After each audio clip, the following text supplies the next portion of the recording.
Yeah, we are live. All right. I got to get used to this dark mode on this StreamYard side here. I like dark mode on the DigiKey Electronic Parts Warehouse. I like that dark mode they got. Don't strain your eyes. What's up, everybody? Captain Cohen today. Where's me at?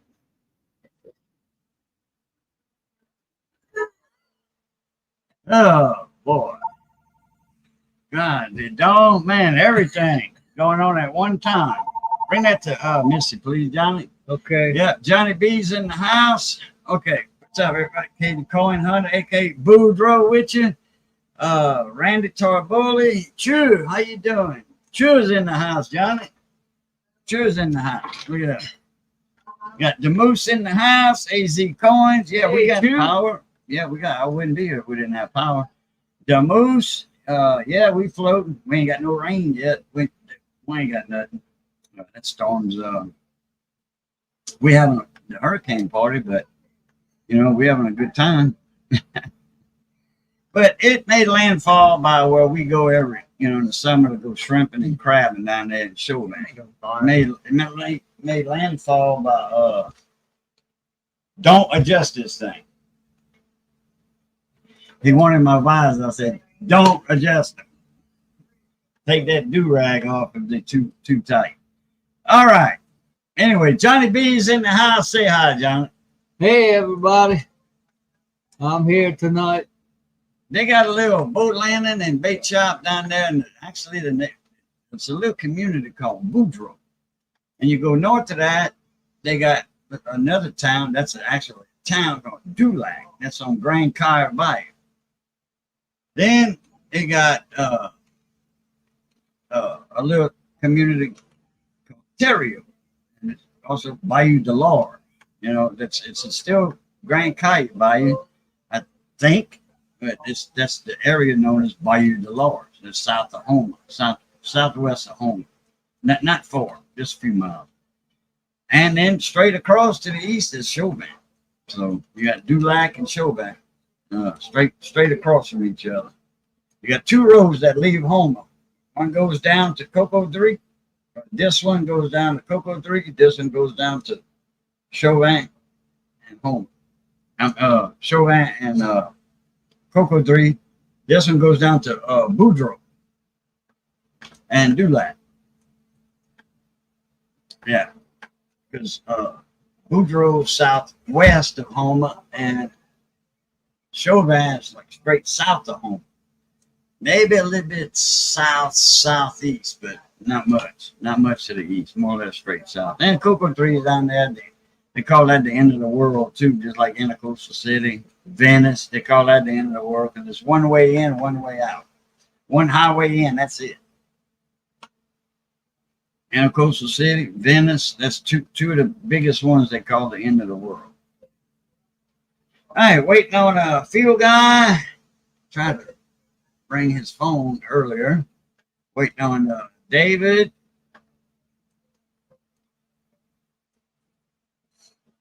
David Carlisle. He said, I seen it flying over. Yeah, the winds are that strong over there too, huh? They called it a category 2. I don't even think it hit category 2. That storm's breaking up right now, matter of fact.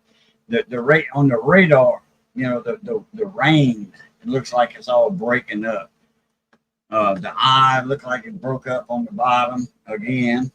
So it did that for Ida. The eye broke up on the bottom. For Beta, it broke up when the eye passed over us. Boy, I tell you what, that northern eye wall. Ooh, man, that was a rough one, huh, Johnny? Yeah. Man, that was a rough one when that northern eye wall passed over us. Man, we hearing all kind of noises we never heard before. Sounding like a damn seance. What do they call that? A possession going on. What do they call that? Exorcism. Yeah. All kind of noises. But, we made it through that.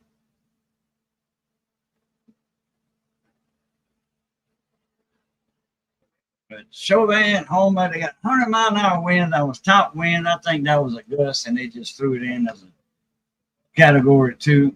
It was 90 miles an hour all day long. All day long, 90 miles an hour.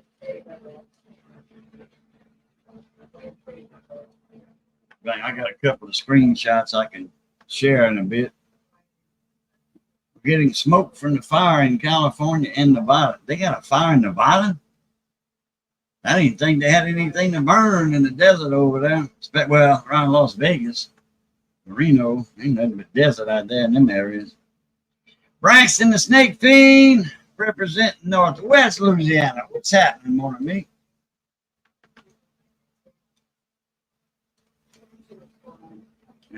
I lived in Arizona, and I never been to Nevada. I was right across the line, though. Laughlin, that little gambling town down there, if you want to call that going to Nevada. that's in Nevada, but I never did make it across the California line in Nevada. But I was right there at the point where it went down to Bullhead City and Needles. I just jumped across right there from California to because I was on that stretch of road that comes from Parker, Arizona. Across the river from Parker, there's a little town called Irk, California. You go to the west of Irk, California, and there's a junction there, and there's a highway that takes off, goes north, and that goes all the way to the Nevada line and stuff like that, like the Laughlin. But I jumped across the river there. I might have been in Nevada just for a minute, but anyway, they ain't got a whole lot out there. And from what I seen in Las Vegas, I never been to Vegas, but from what I seen there, they ain't nothing but desert around Las Vegas. In fact, that land was bought. It was a hotel site. I think it was $5 million or something, $2.5 million. I forget how much land went with that $2.5 million. And that was back before Las Vegas was built.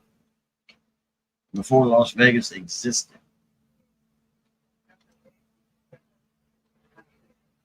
They got a picture of it, of the for sale sign. Land for sale. Great hotel site. Yeah, right. I've been to Las Vegas before they tore the whole strip down and rebuilt it. Yeah, because it was little back then. Well, I say little. It wasn't little. It was, but they more modernized. Yeah. No, but they did tear some of them old hotels down because the Sands, Yeah, they modern Caesar's Palace and all that. Yeah. Hey, what was that? That show that used to play? You know what I think? Heart to Heart. What were they in Las Vegas? Heart to Heart. That was Robert Wagner and Stephanie Powers. I don't remember. But there was one of them that No, was that in was Las- Dan Tanner. huh? That was There was one guy. It was a show about yeah. detectives. The name of the show was Vegas. That was No, this is back in the 70s. Then they had a show named Vegas, and this guy, I forget his name right offhand, but he was a detective, Mm-hmm. and He lived in Vegas. yeah. And what's the guy's name? He went on to play Captain Cisco on Star Trek Deep Space Nine. He played. The name of the show is Spencer for Hire. Spencer for Hire. Okay, that might be. And Georgianne, how you doing? Good to see you. There's David call out. Check your email, David.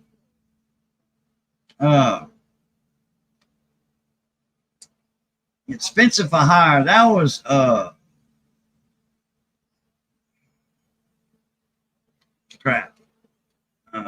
Forgot his name.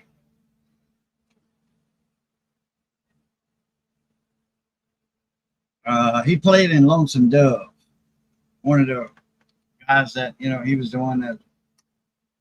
Well, he died years ago though of a brain disease. I want to say Spencer Bahar was the same guy that played. He looks like him anyway. I can't remember his name now. Either it was him or he resembled him. Y'all help me out here. Who played Spencer Bahar? Who played in Lonesome Dove? Well, I know, no, not Robert Duvall. One of Robert Duvall's buddies. Okay, there were three main characters, but four, counting the young one. I forget his name. Even in the show, there was Tommy Lee Jones, Robert Duvall, and these were the original three that went up, and then they ended up hanging him because he got involved with a bunch of bandits, bad guys, and he didn't kill anybody, but he was there, and he kind of did. He was like, "Oh man, this ain't right. I'm out of here," and they was gonna kill him, so he stuck around. But anyway, and then I should know because we watched that. then the show black all the guy, time. what's his name? Danny Glover. He was one of the originals that went out there with him.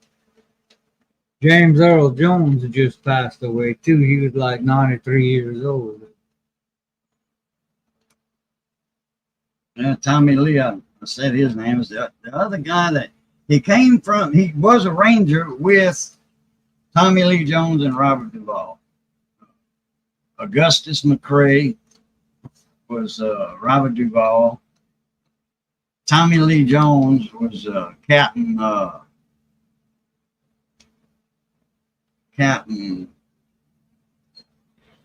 They'd call him Captain all the time.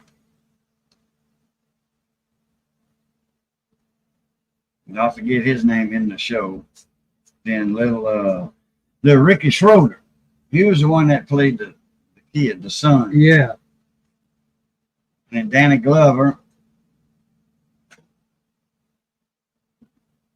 They got a couple of more. I forget their name. Sweeney, D.B. Sweeney. And they had Lippy. Lippy was the piano player at the bar. Bartender, piano player, what have you. At the saloon. And he left there and went up north with him.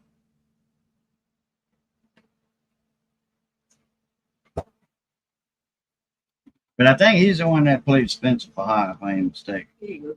Oh, thank you, man. Frosty, what's happening, bro?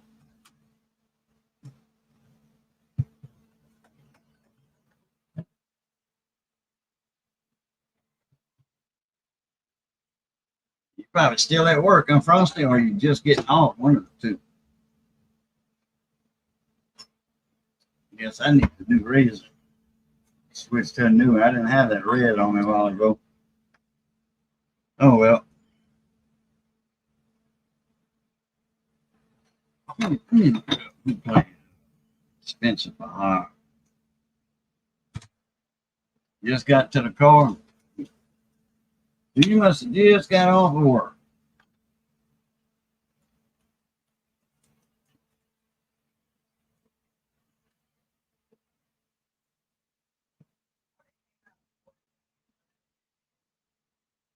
That is him. Robert Urich. Yeah, Robert. Robert Urich. He played in Lonesome Dove. And was that in Las Vegas though?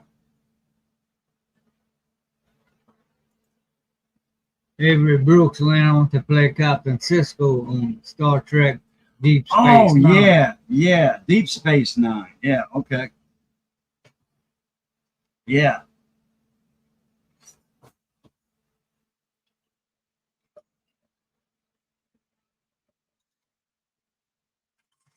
Let me see.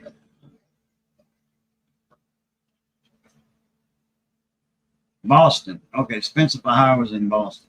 Oh, So- okay. I want to say Heart to Heart was in with Stephanie Powers and I said his name earlier. I Yeah. think they were in Vegas, if I'm not mistaken. But there was another one that they was in Vegas too.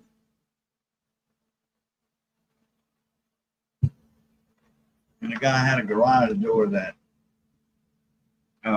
went kind of like inside his The name of house. the show was Vegas, if I'm not mistaken. But that wasn't the one in the 70s that I'm thinking of. Southern Coin Hunter, what's up, man? Dan McCumber, what's happening? Getting windy at you. Oh yeah, that's, yeah. You gonna get a little bit off of there, Vance. Got that. It's gonna. The eye's gonna go to the west of you. I mean the east of you.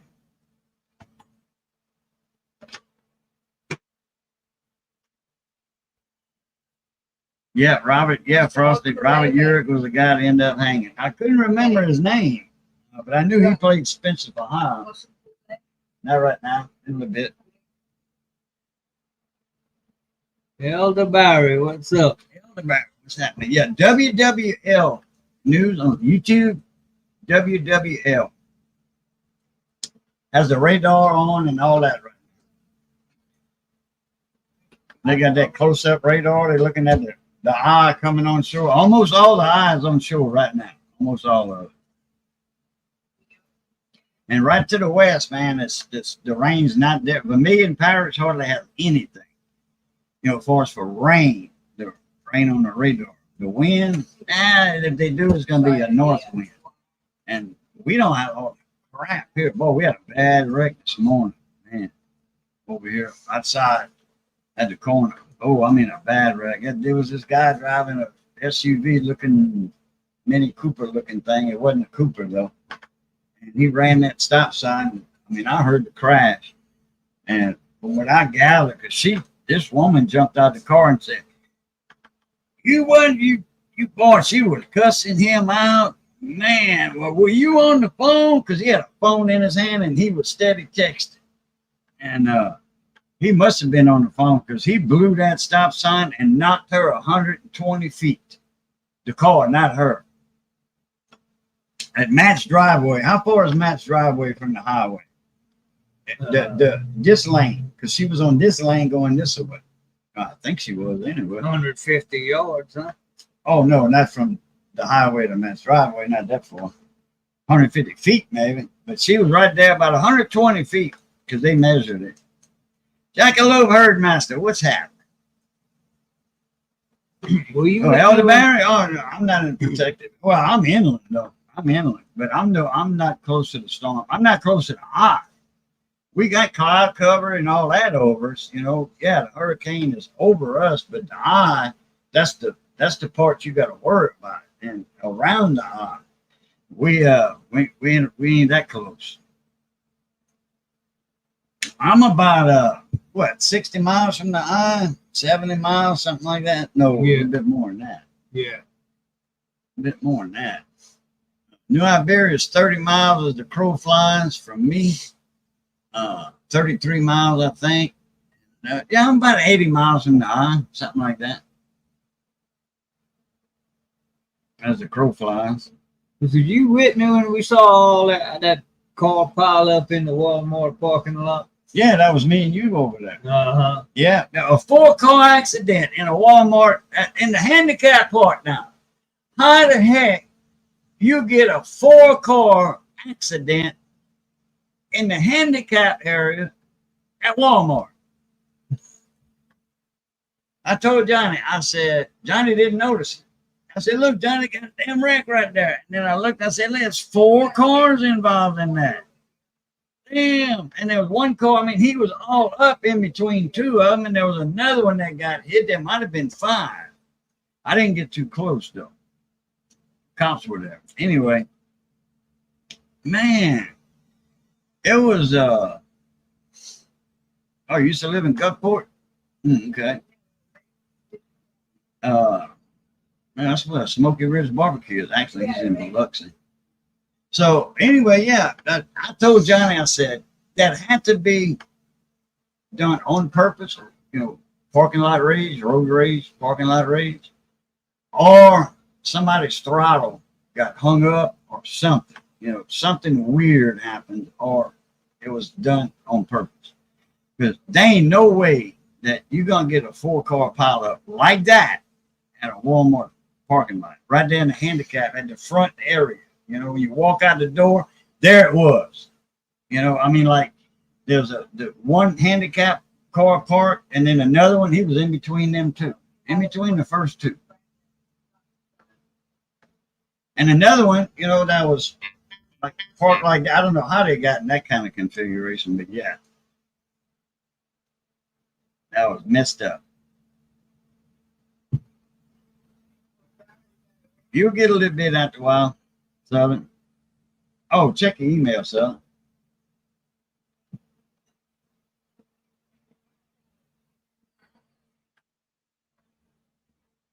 But yeah, I'm to the west of the storm, Elderberry. And even though, well, which we did have a hurricane that the eye passed over us a few years ago. That was Beta. That was the storm, that hurricane right after Laura, about 2 weeks after Laura hit Lake Charles. Well, it went to the east of Lake Charles, but it was on the west side of the eye, but it still got tore up bad because that was a strong hurricane. And the eye, I mean, passed right there. It don't matter where you at, on the east side or the west side of the eye. If you're within 20 miles of it, you're gonna get tore up from the flow up. Yeah. And the eye passed to the east of Lake Charles, so they were kind of like on the good side of the eye. But man, they had storms all around that eye wall. It was bad. There's still houses that are not, I don't know, no insurance or what, but they got houses that still tore up from Hurricane Laura, and that was 3 years ago, 4.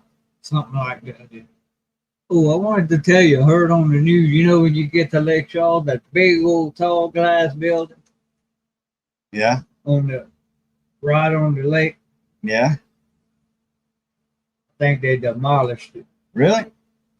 Okay. It's been having all them glasses broke since Hurricane Rita. Rita or Laura? One of them that, Probably both of them. yeah. And Rita was way before Laura, I and heard, then Laura hit a couple of years. That's the one we're talking about right now, Laura. yeah, and they said something on the news about imploding it. Okay, well, I believe it. There's Miss Missy. Hey, Miss Missy. Hey, Barry Evo, what's up? Oh yeah, we safe. The storm's well away from us. The eye's well away from us. Our part of the hurricane's over us, but a lot of clouds, a little drizzle. Might get a little bit of rain later. I don't know. North wind. We ain't got that heavy south wind like they got in New Orleans right now. Up Hammond and the North Shore and all that. Man, they catching a little bit. They on a roller coaster ride right now. Yeah, but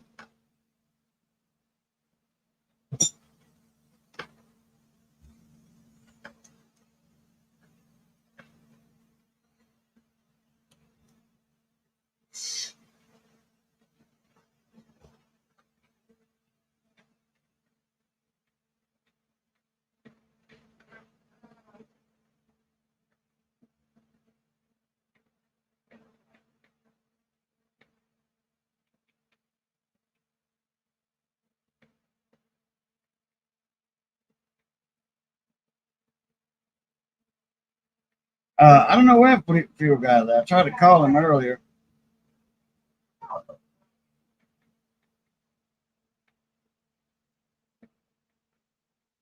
Magic field dog beside himself Sunday.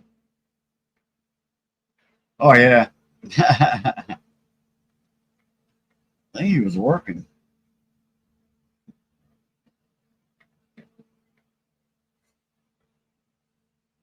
I was at band practice.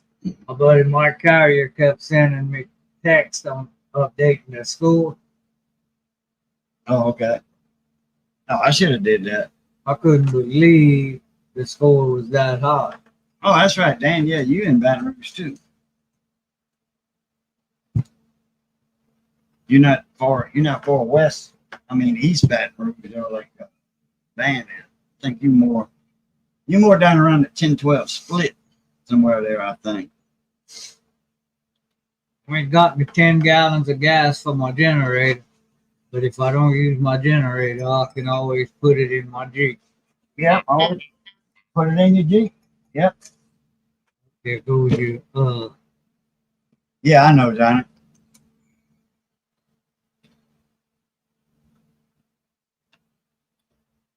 Nothing for you to see on there. Just a text message. Yep. Oh, I figured you was right around Mid City, Baton Rouge, instead of right there.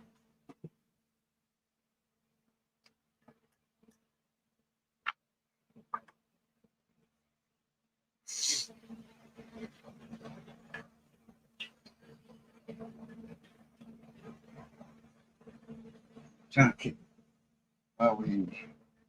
Okay, I read that one already. I thought that was a different comment. All right.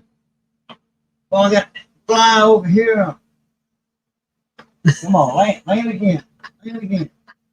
Come on. I got something going. Yeah. It won't come around when you break out the fly killer.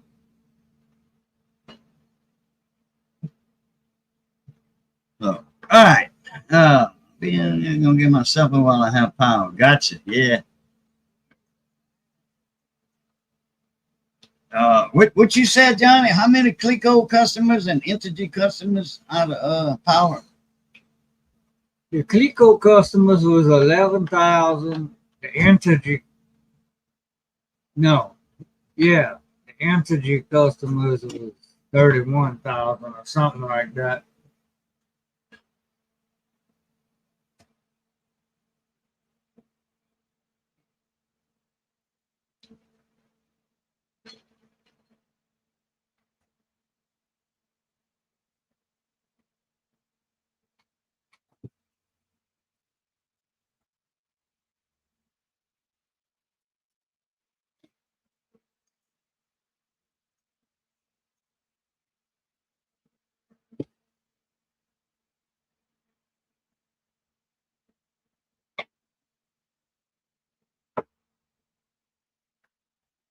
$31,000, 12,000.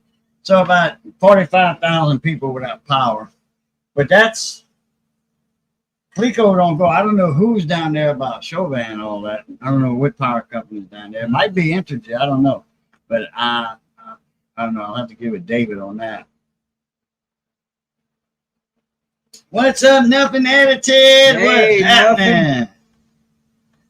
Johnny B said, hey, nothing. I know they in clear over there in Texas. Oh, yeah. We just got some clouds and a little drizzle over. We might catch a little bit. I don't even think the wind's blowing. As that north side wraps around, that north wind will come around maybe. Blow them mosquitoes out of here. That'd have been nice. For that eye to pass there by Lafayette, where they got that north wind over there and blow all them damn mosquitoes out of here. Man, them mosquitoes been bad. Man. And I mean bad. Boy, they ate Johnny up the other day. God, he had some short pants on though. Man, his leg looked like he had a mosquito suntan. Yeah, and they bite. Yeah, and females, they hungry for blood. They need blood to fertilize their eggs.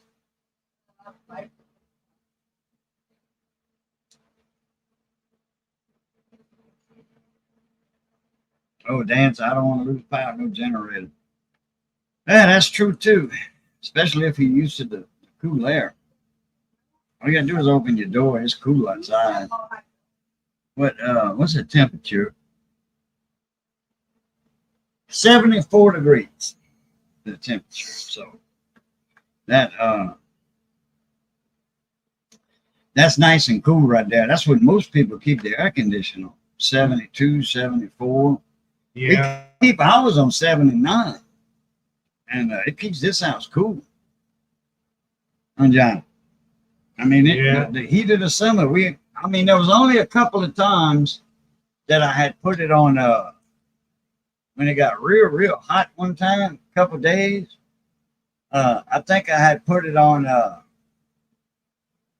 but it was only in the afternoon. I turned it down like 75, 74.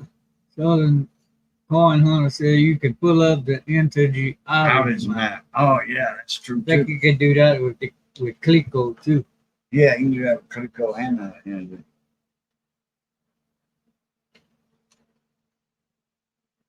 now, I used to turn it down. Now, this is just an air conditioner that's in the bedroom.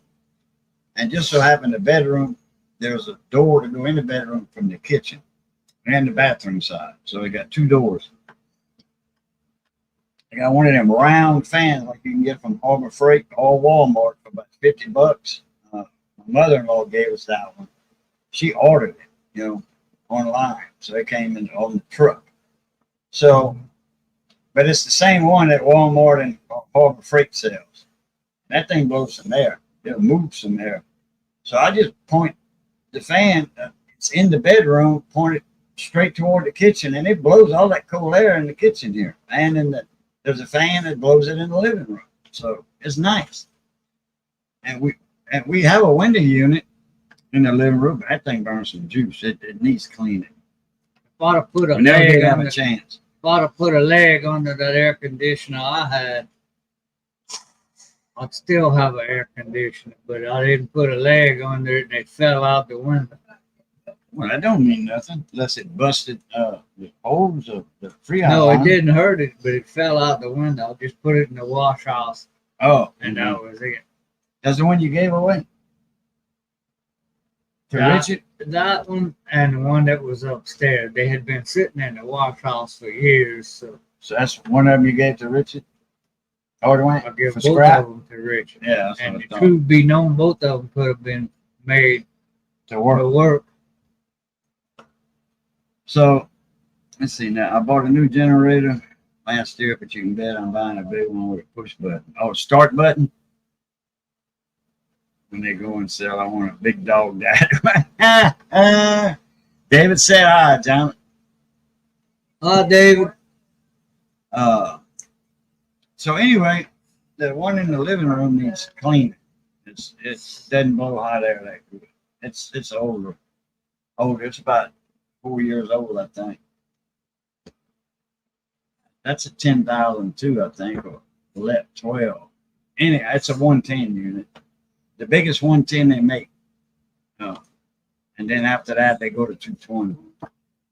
But that one in the bedroom does a good job. When we're cooking, we put it on 72. That way that compressor, will keep up. Chasing Tail Outdoors. What's happening, man? What's been going on? Hey, Chasing Tail. What size generator you bought? Nothing last year. I know a lot of the most common ones back then were, just a straight generator. None of this inverter crap and all that. An inverter is 12 volts to 110. A converter, a generator, is 110. Now they got all this solar inverter crap, all these new names, that make a generator sound fancy. And there's no, if you got a engine generator, you ain't got no use for solar panel on that thing. You got an engine that's turning that generator unit itself.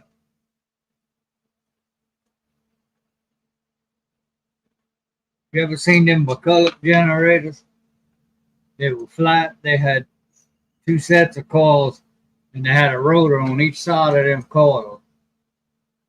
That a rotor on this side and this side, or they had an No. armature in the middle. One on each side, like a rotor, one on each side. Those coils were between. They were a brushless.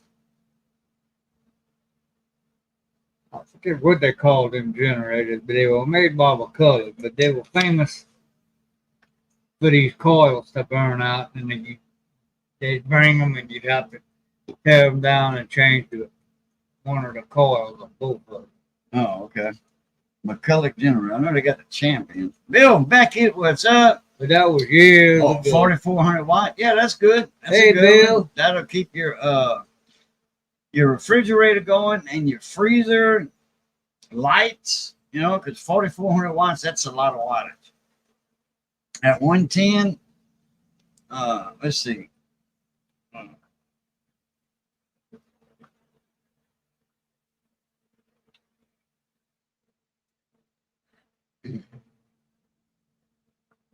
I got a text from my neighbor here. He got a penny. Man, double die? Oh, God, dog, man. Damn, that thing looks good.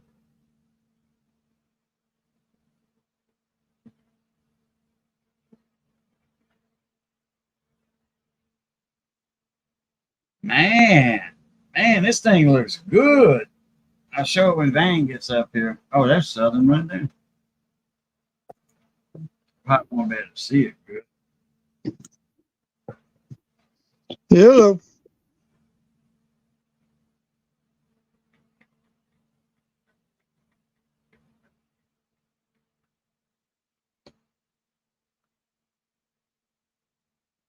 Watch this, Van. Yeah, I want to see that. You gonna put it up on your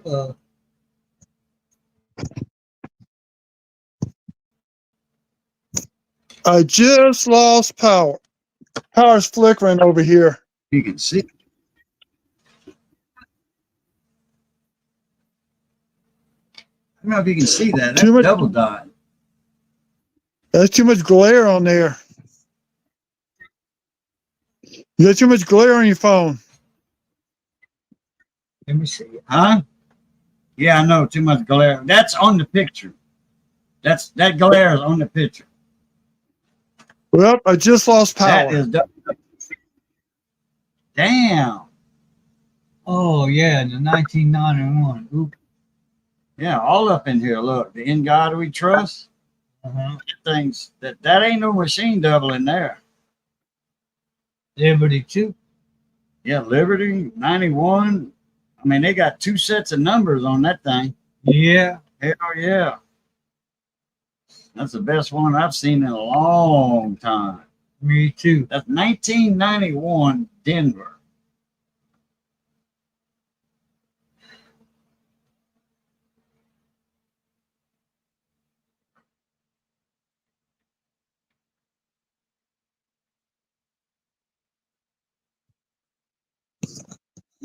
Let's see if you can bring it over.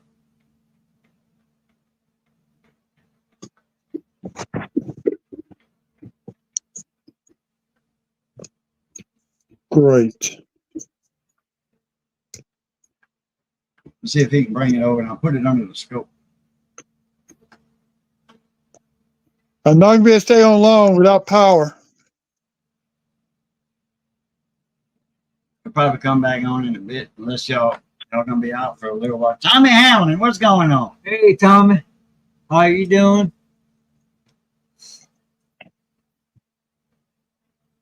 Did I just take my medicine? Yeah. Okay. I just put my french fries in the oven. God dog it. I was hunting a roll of 70 at San Francisco's from Chuck Doctor. Cup of corn. That's the man. No varieties in that roll. I got a couple of rolls of 70 S's. I got some 69 S's. 72 S's. Got a couple of rolls of those. Not even open.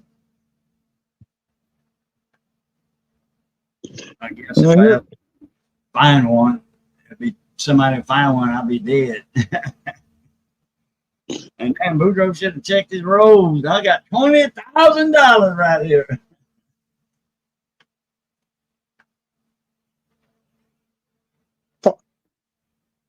Got some 60 Denver waiting. Yeah, I got some 60 Denver, some hard states, I think. Hey, I'm going to get off without power because it's going to drain my battery down fast. I got it to a charging pack. While you're on the stream, yeah, it will drain your battery while you're streaming. Yeah. So I'll show when if my neighbor can. Yeah, he's coming over. So he's gonna bring that penny. I'm gonna put it under the scope. In fact, I'm gonna hook up the scope right now. I'll catch you later. I'll keep you updated. Okay. I can't. Yeah. I'm using my flashlight to keep my phone charged. Yeah. It's got to work for that. No, because streaming with.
All right, I unplugged the scope camera. So, hello. Wait about 20 seconds. You better hear me.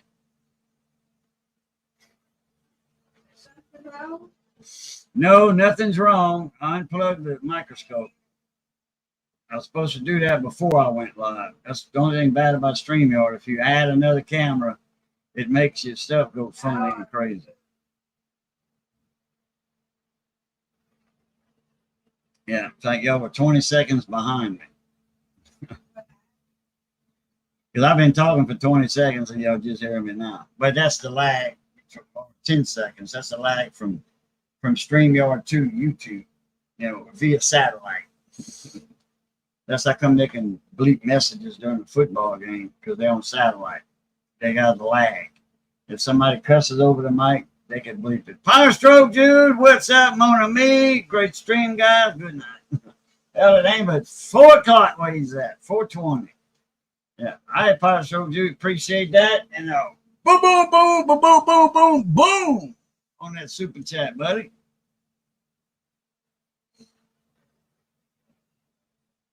He's out there way out of the hurricane. He's out there in California.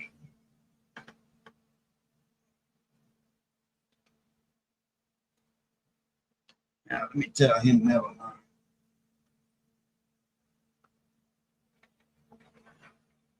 Probably almost here.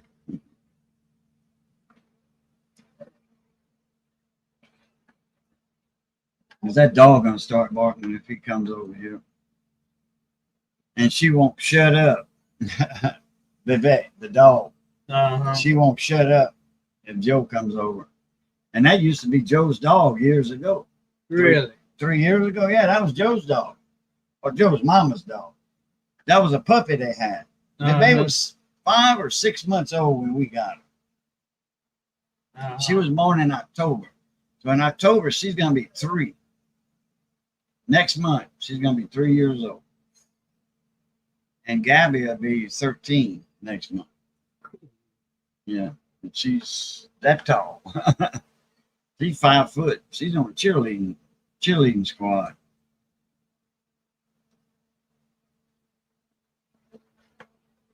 Okay, let's see. I don't know if I ought to try that microscope again. I'm anxious to see how tall my great niece is gonna be when I see her. Probably tall.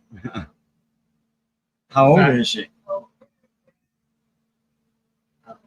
Uh, about 4 or 5 now, I think. Great niece or great niece? My niece's granddaughter. Okay, well that's a great niece. Yeah. Yeah, we have a great niece, but not a great niece and nephew. Yeah, let's see. Oh, shit, me pop a message over to where's my what happened to my Gmail? And speaking of great, Candace came over to the My Gmail. Van house Sunday with the twin. They growing like weeds too. I bet, but they are 3 years old right now. Something like that. When was it? When was that crawfish ball? About 3 years ago. 2 or 3 years ago, like something like that. I And they don't were know. babies then. And then her other little boy is probably tall as me now. Get me a link up here. Send that to Frosty. Copy. Yeah, we ain't crawfish. I think last time we had crawfish was at that match crawfish ball at Doobie Sounds. Uh-huh.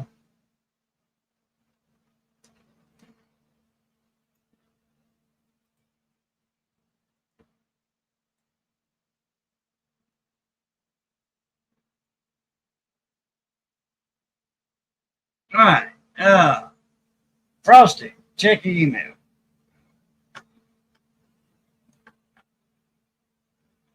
I don't know if I'll try to plug in that camera again. You know, usually the second time I do it, it works out. Let's see now. If it does it again, I'm gonna just unplug it, leave it.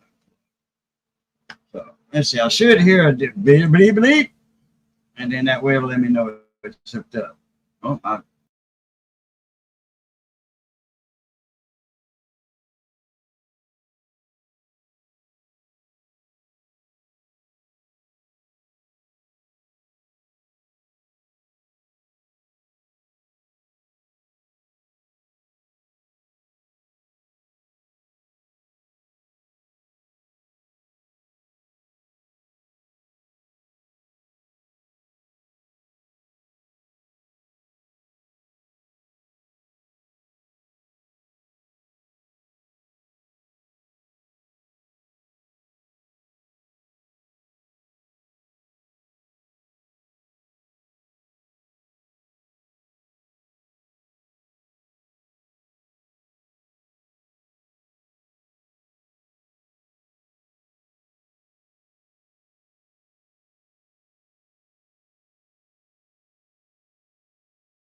okay.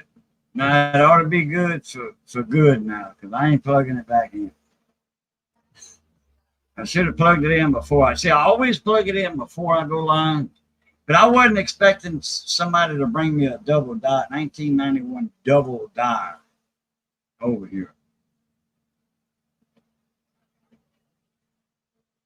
Anyway, it went out 3 times. My audio went out 3 times. I said, hello. Unplug it, and I ain't plugging it back in. I need to see if I can take some good pictures and turn that into point Q&A. What's up, Frosty? The Hey, Ice. what's up? How's What's everybody cracking? doing? Oh, we're doing good. We're doing good. You know, Johnny B's here and Johnny B good, so we're doing good. I'm cruising down the freeway right now trying to get home.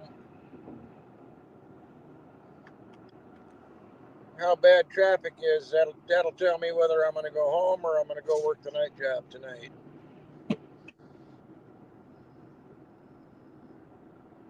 Yeah. See, you got to worry about traffic. I got to worry about a hurricane. Oh no.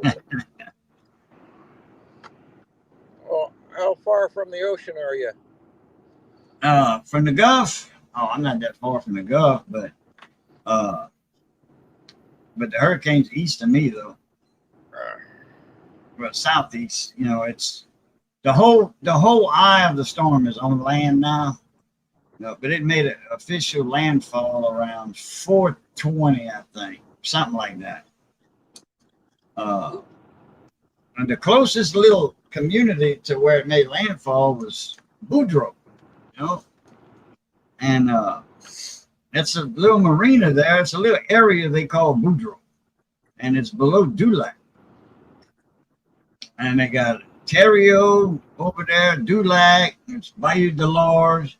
Dulac is the most closest town, and it's north of Boudreaux.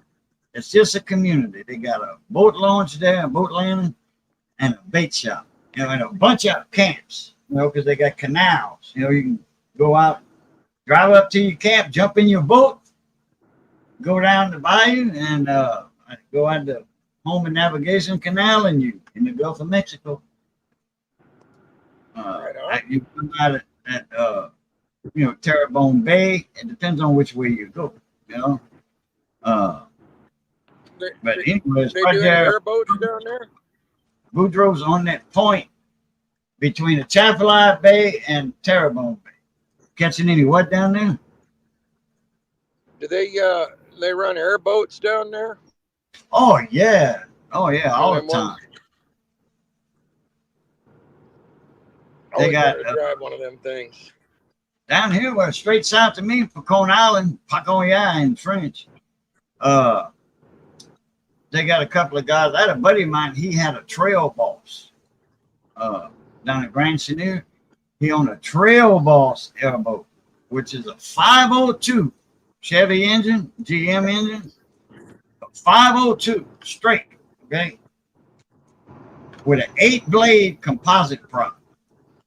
8 Damn. blades prop, yeah, in a cage, naturally. And he didn't hop up. You don't have to hop up a 502, okay? No, You don't plenty of torque. you leave them stock. You know, they got 400 horsepower, you know, from the factory. Oh yeah, it's not You about leave the them, horsepower. you leave them alone until they actually need an overhaul. You know, then you can bore them out 20, 30 over, you know, what have you, whatever you need to, you know, depending on how big the system.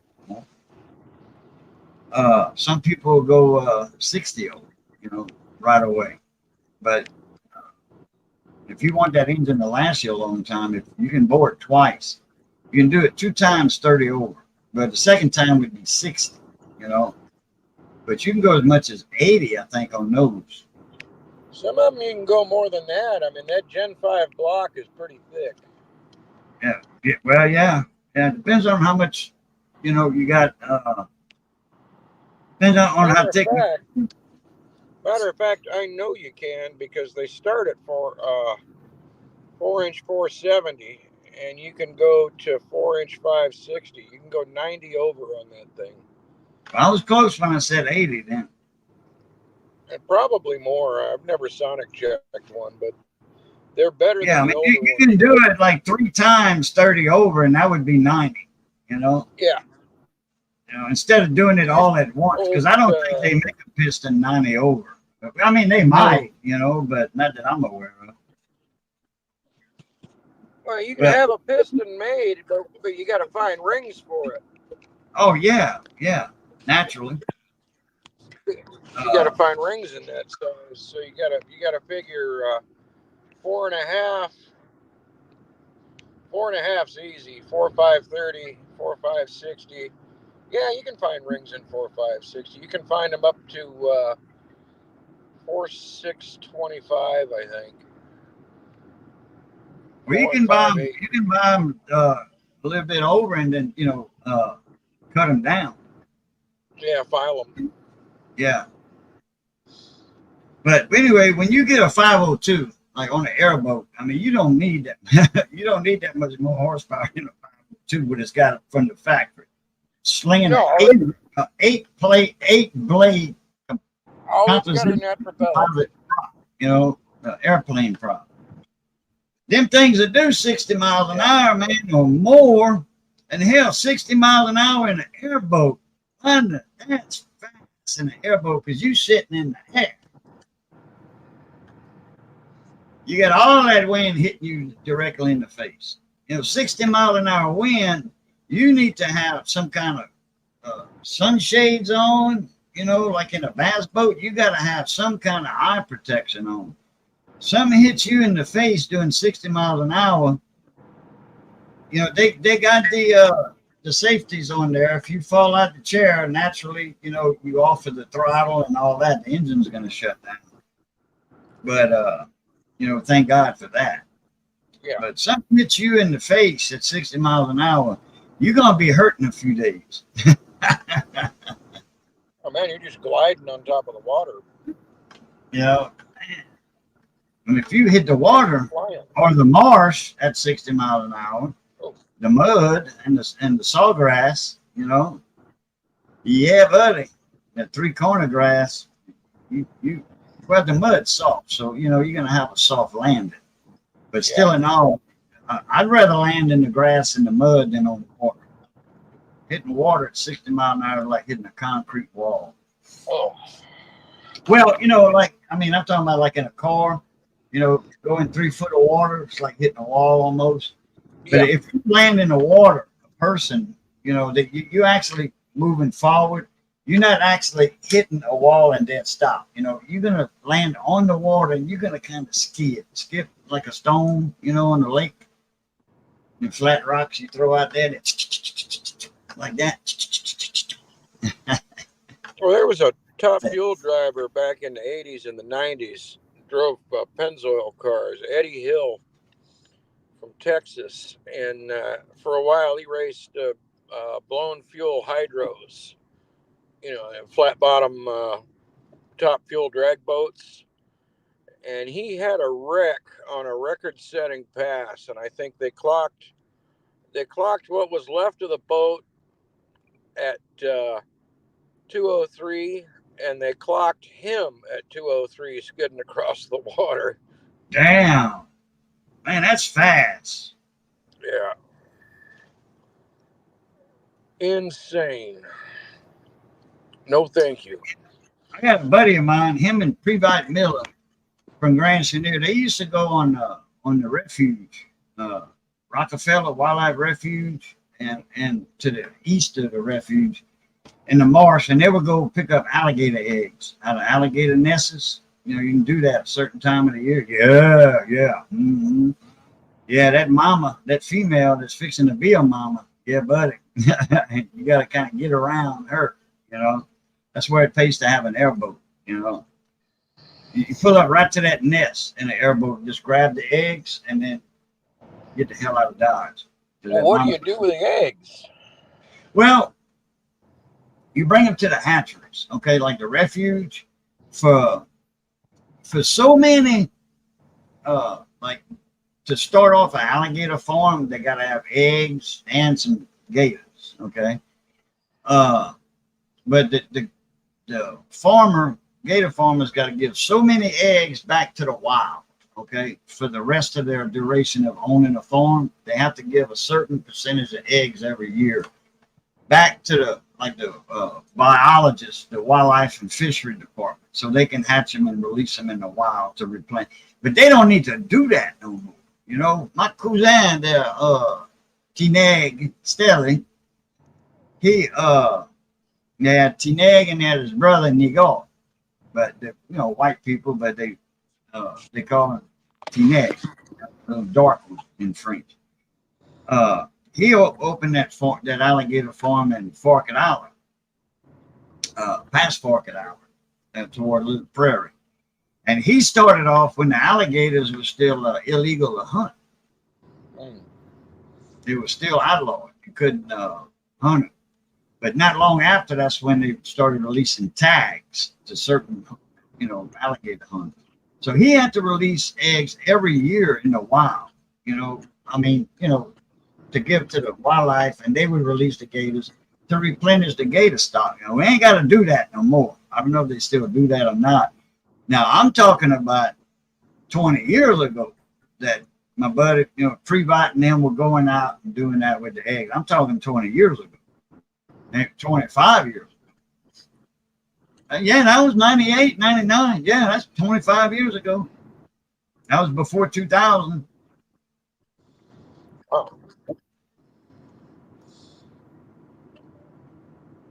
David Carlisle, where you but at? how's your Fine. gator population? Oh, the gator So population your is gator out, bro. population's back up and healthy now, huh? Yeah. Oh, yeah. Too healthy. Especially in the refuge I mean, is it around the food launches where the people are crabbing and stuff on the refuges. They got spots where people crab.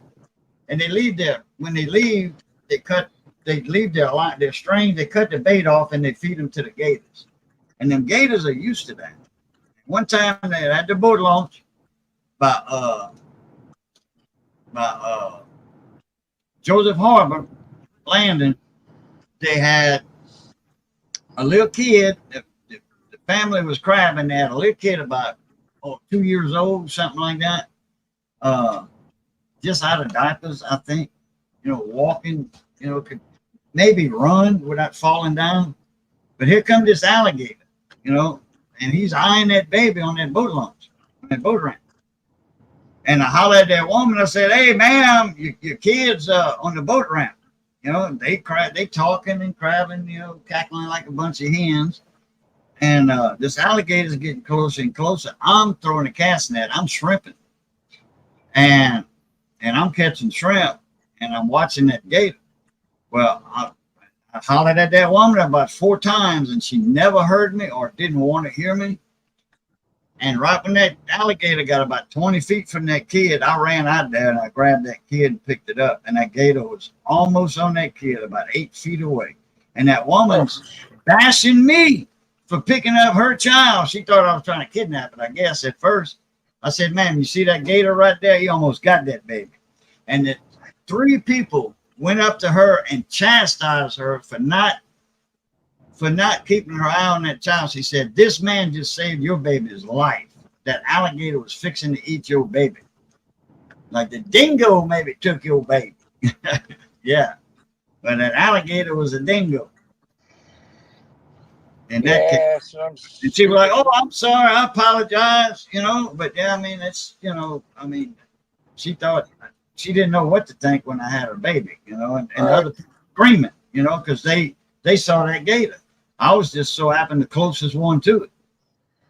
Yeah, they would shut down. They would either shut down boating or fishing because of that. No, it's a public refuge, and they would blame the mama for not keeping an eye on her kid, and they'd press charges on her. Because that's happened. People got bit by alligators on the refuge already.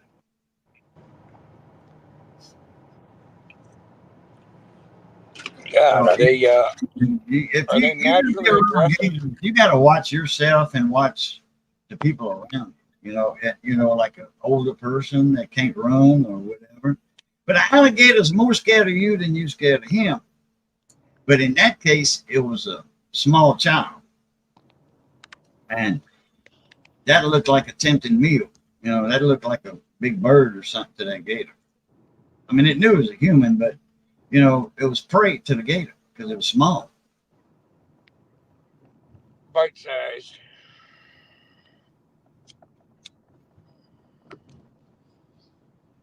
But yeah, them gators, they on the refuge, they out of hand, they protect. I mean, they allow trappers on there, but they don't give them as many tags as they do on private land. Gotcha.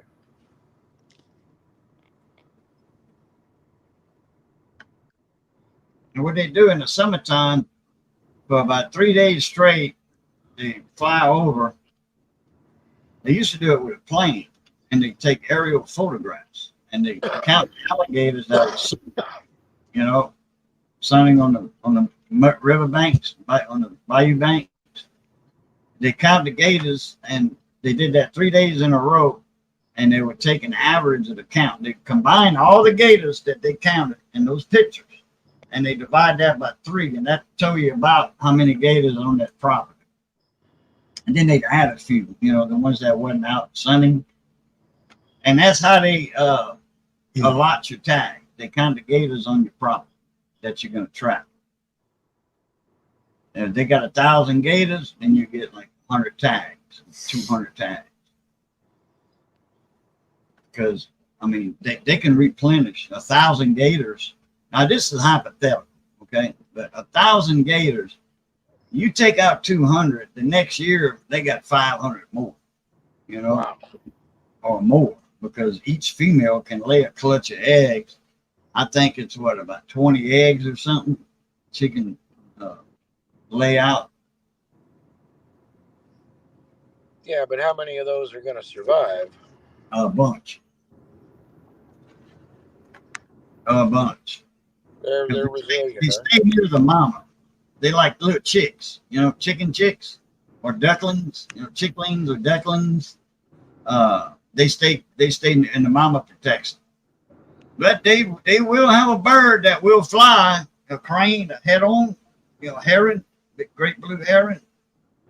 They will fly and scoop one up, with their beak like a pelican. Now, They're going to do that. aside from the hide, what do you want from a gator? The meat. Is And it? the meat is a precious commodity. Gator meat. Oh, I love the leg. You can have all the tail meat you want. If I kill a gator, you can have all the tail meat. If somebody wants some meat, I'm gonna give them tail meat. I'm gonna keep the legs and the ribs. The legs are the best. We used to cook a sauce at my house all the time in Mammoth. Johnny used to come and play music and all that while we were playing cards and cooking on Wednesday night. We'd have our Wednesday night supper meeting, a card night, and then we cook Wednesday night. And we cook gator legs. A guy I was renting an apartment to, Josh, he worked over here at Riceland Crawfish, and they process alligator meat. They'd skin and they'd process the meat. And I said, "What y'all do with the legs?" He said, "I don't know what they do with the legs." I said, "Bring me some legs." He was like, "Okay." Man, one time he brought me a big old box of legs, about 50-pound of legs. I was like, "All right." Man, me and Chris Godo got on that, and I told Chris Godo about it, about the legs. He was like, "I never had the legs." I'm like, "Man, that's the best." Man, look, we filleted some of that meat. We deep fried them, some little chunks, little nuggets, deep fried some. And we made a sauce. Well, we made a sauce later after we deep fried some. He was like, "Man, this is shit. It's a lot better than the tail." I said, "That's what I've been trying to tell everybody." And the ribs, you barbecue the ribs and you put that barbecue sauce stick on there. The meat's thin. It's not like pork ribs, real meaty like that. No, but they got meat on it. Dang, what's happening, Mona Me? How you doing? The temperature is a little cooler up there in Montana, huh? Yeah, they got down to like 40 degrees the other morning or something. Fly on the wall. What's happening? What's cracking lacking, Ron? Well, we've been hot here. It's not too bad today, though. I think it's about 20 degrees cooler than it has been. Let's see what's the temperature right now. 74, still 74 degrees. That's about right. Oh, I got it. Let me, oh, crap. Yeah, Let me it's pretty see sunny. if I can get to my screenshots. Share screen, video file. See if I can get them from that. Show y'all where the eye was earlier. Screenshotted a bunch of pictures. Oh yeah, all right. Here we go. Pictures. Screenshots. Right.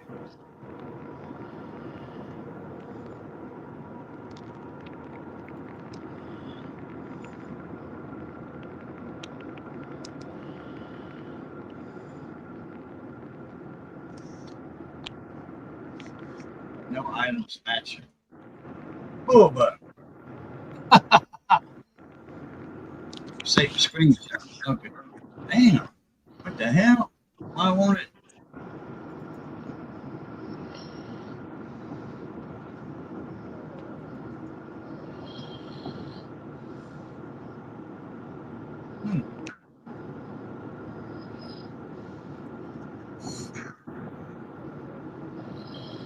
Back on pictures.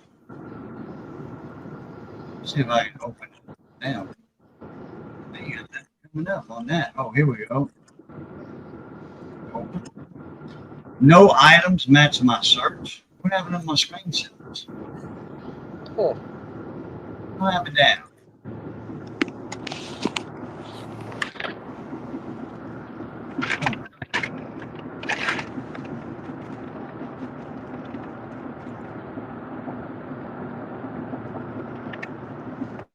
I can't get my screenshots up. Well, I'll be damned.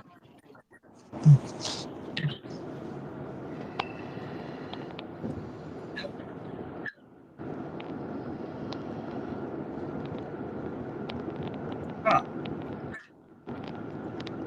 Well, kick in the butt.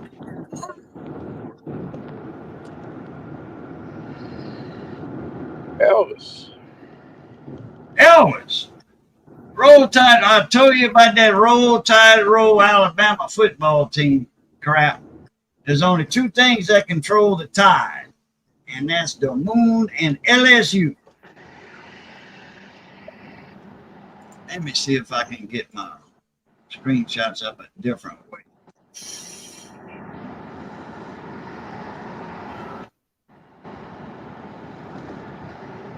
Oh, you know what?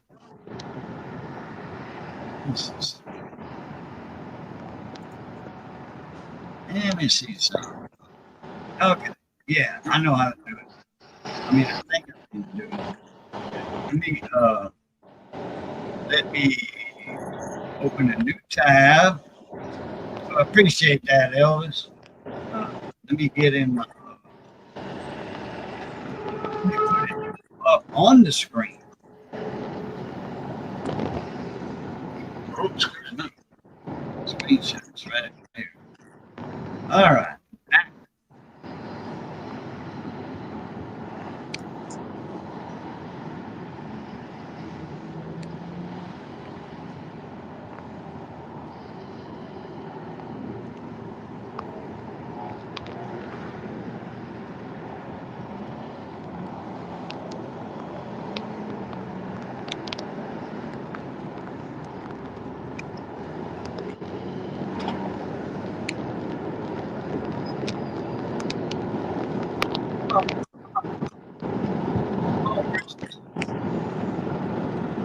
Man, there is solid traffic off to the left. Yeah. Going that way. Scott, Huh? Scott, what you talking about? way up in the upper left-hand corner. I mean, screenshot? No, Scott. Oh, Scott, Louisiana. Yeah. Yeah, Scott, Abbeville. It don't look like it. I don't know. Okay, let me minimize this. Wait, you know what? Let me do that. Let me move it over. Crap. You know what? Let me just go ahead. Maximize it. Minimize it right there. That way it's down on the bottom. Okay, minimize this one. Okay, it's that one there. Got that. I heard somebody pop in. Oh, man, the man is back.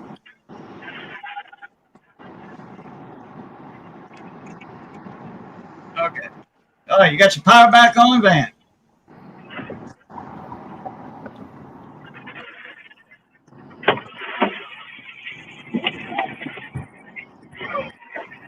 Hey, Hey. I'm heading to my mom and dad's house. They got a full house generator. Oh, okay. Wow. So I just packed up Packed up some frozen stuff in my freezer, which was not much. Anything in the refrigerator, I'm just going to pitch anyway. I always do after each hurricane. So and I packed up some clothes for tonight and tomorrow, and that's it. I can always come back up here tomorrow and get some more stuff if I need it. Okay. So I'm trying to do this. Yeah, I'm trying to do this between all the wind bands coming through. We just had a wind gust of about 25 miles an hour just come through. Oh, okay. That's an awful lot of wind. Ooh. Oh, it is. But the trick is getting to my mom and dad without a tree falling on me. Can y'all see that radar on the screen?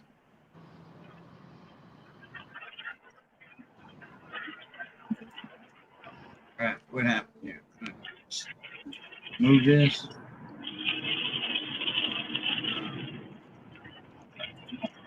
Can y'all see that radar? Or no? Where's it at? Oh, y'all see. Oh, never mind. Y'all see that.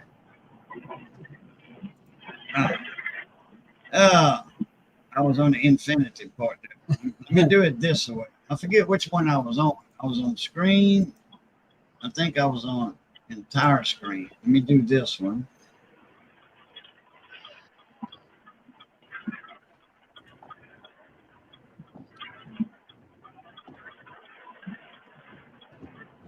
Here.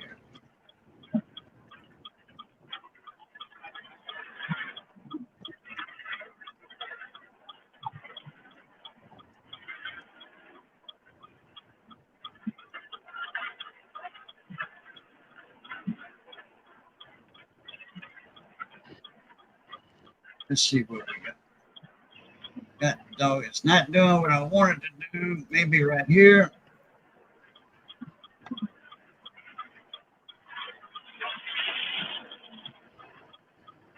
All right, can y'all see the whole screen, the whole radar, or it's y'all got just a infinity thing going on? I can see the whole thing.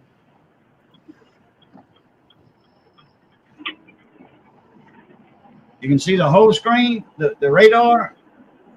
Yeah. Or what? Well, it looks like Okay, the all whole thing. right. Y'all see this clear area where the number 2's at? Huh? I see the number 2. Say that again? I can see the number 2. All right, but I mean, does the radar and the weatherman fill up the whole screen or just a little bit part? No, he's got the whole map up there. It's filling up pretty much the whole screen. Okay, all this by his knee and the number 2 and all that, that's the eye of the hurricane. And that was taken at 5:30. Y'all can see the date, the timestamp down here. But there's a Coco 3 down there, and just to the west of Coco 3 is Boudreaux. Okay, so that's what they're gonna call it. Coco 3 made landfall or Boudreaux. Home is up here, Chauvin. There's Abbeville right here. Baton Rouge. There's Gonzales from Arizat right there. And Van's right to the north of that. Marsh Island right here. That's all my stomping ground. It's all my commercial fish, shrimp, crab all my life down in this area. But anyway, that's the eye of the storm when it came in. Morgan City right there. So, it's Doc Sharon. Hey. Kill that part. All right. Full wave wreck. What's up, Mon Ami?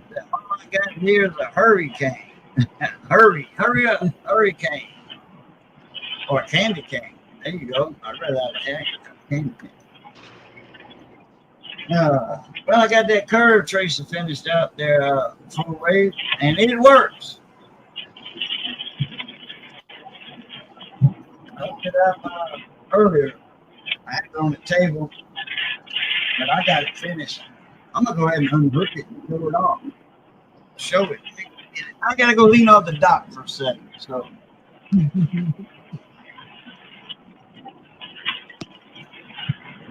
Well, I would dance to entertain your crowd there, but I'm in the car. Yeah, so am I. Right now, I'm in between wind gusts. The next one should be hitting about 5 minutes. Hopefully, I'm in an area where it won't affect me too much driving. How far you got to go? About 5 miles. Oh, that's not bad. But normally, the other way I go is about 4 miles. But there's too many trees along that road, so I'm avoiding that road altogether.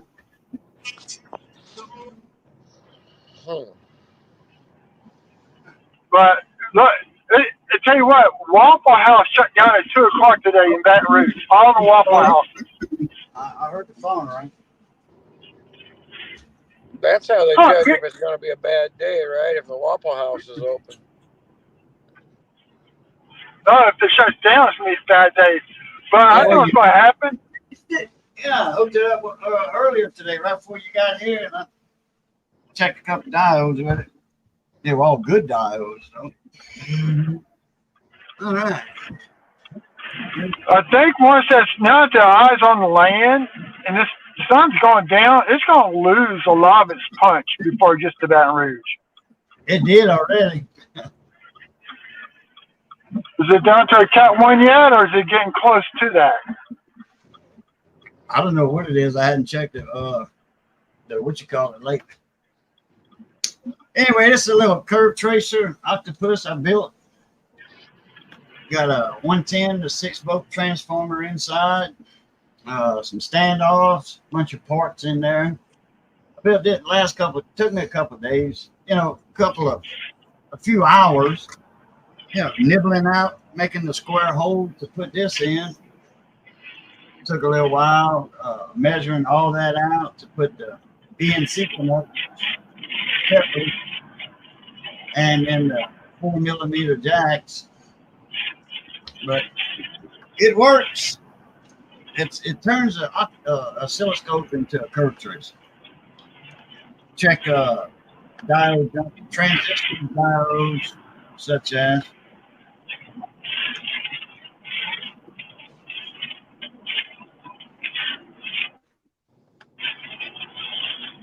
Now, supposedly tomorrow we have to go in and work. I don't think that's going to happen.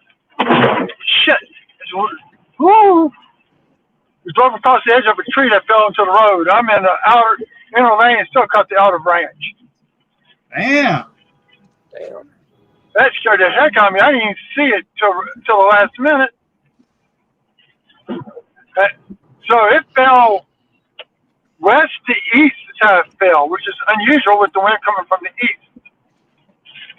Right. But with the drought that we had last year, we had some rain. There's going to be a lot of trees down in Baton Rouge area. A lot. Hopefully not on my house. Right. Now, I did the best I could to protect my coin collection, but oh well.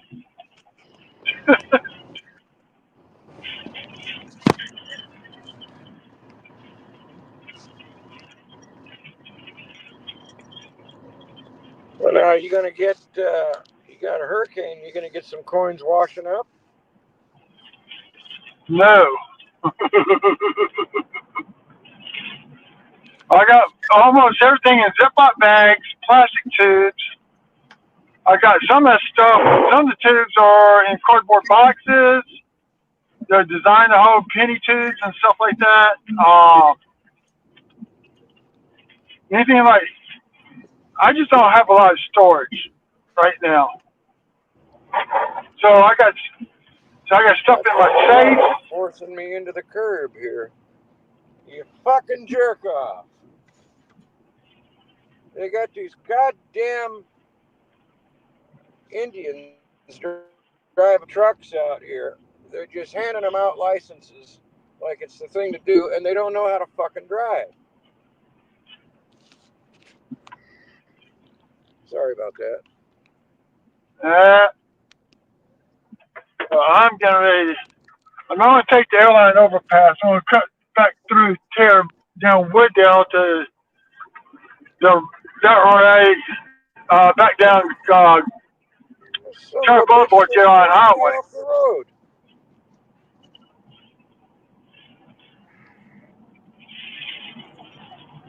Hey, how often do you see them squat trucks running around on the highways?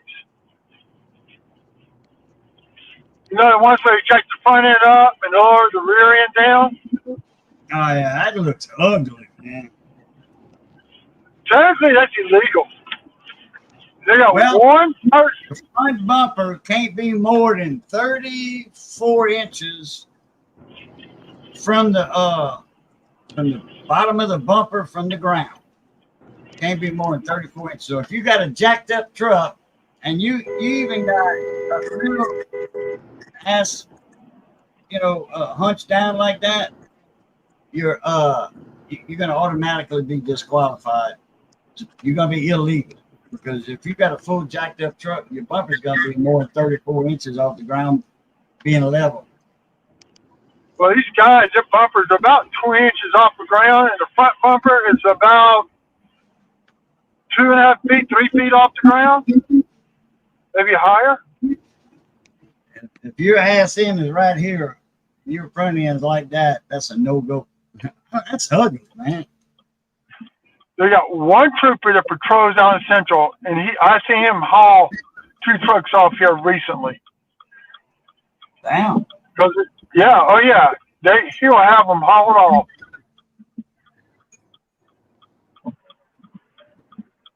Yeah, that's ugly. Well, it's dangerous. You can't see the people in front of you. Yeah, that's right. It depends on how hard it is. They got a YouTube video. They got this guy, him and his wife, they do a lot of their stuff, go out boating and stuff. They in Florida. And they got, I think they're in Florida. And he's got a younger sister, and she dates this guy with a squatted truck like that. And they got a bunch of videos. It's kind of I want to say half of it's put on, staged. But, they in the video, the daddy and the brother, they don't like the boyfriend and the sister because he drives a squatted truck. It's real, 4-wheel drive, high. It's a Chevrolet or I think it's a Chevrolet or Ford. But it's real and it's squatted, and I can't. It's squatted so much, I don't see how he can see in the front of it. You talking about it's a white Dodge pickup or something like that? I want to say it's a Chevy or Ford, but it's white, yeah. And the little girl, she's kind of blondish, ash blonde hair, long hair. And then in one video, they were going to the beach in her car, and the little sister's car. So the boyfriend left his truck in the driveway. They made it level again. Yeah, I saw that video. Yeah, they made it level again. He said, "What did y'all do to my truck?" The daddy goes up. Ain't no daughter of mine riding in no squatted ass truck.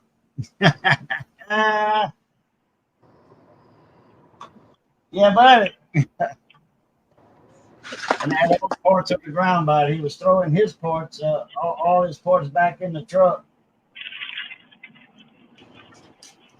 So Yeah, Sunday I made a delivery to. We got one street. It's called Northeast. We got 1 or 2 people that order out there, but not often. And the dude, they just got finished testing the engine he rebuilt for his '55 Chevy pickup. And he's got it painted candy apple red with metal flaking in it.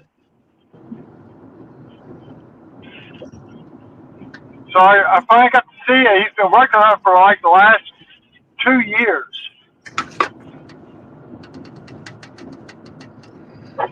But the front bumper, you got to drive all the way to Missouri to get the right bumper to fit that truck. Damn. Don't they make a reproduction? He didn't want no repo. He wanted the original bumper. And he got it sandblasted, He told me he did the same by himself. He told me he had a few holes he had to fix in the bumper to use some coat hanger wire and heat it up to fill in those small pinholes. Coat hanger will do it. Yep.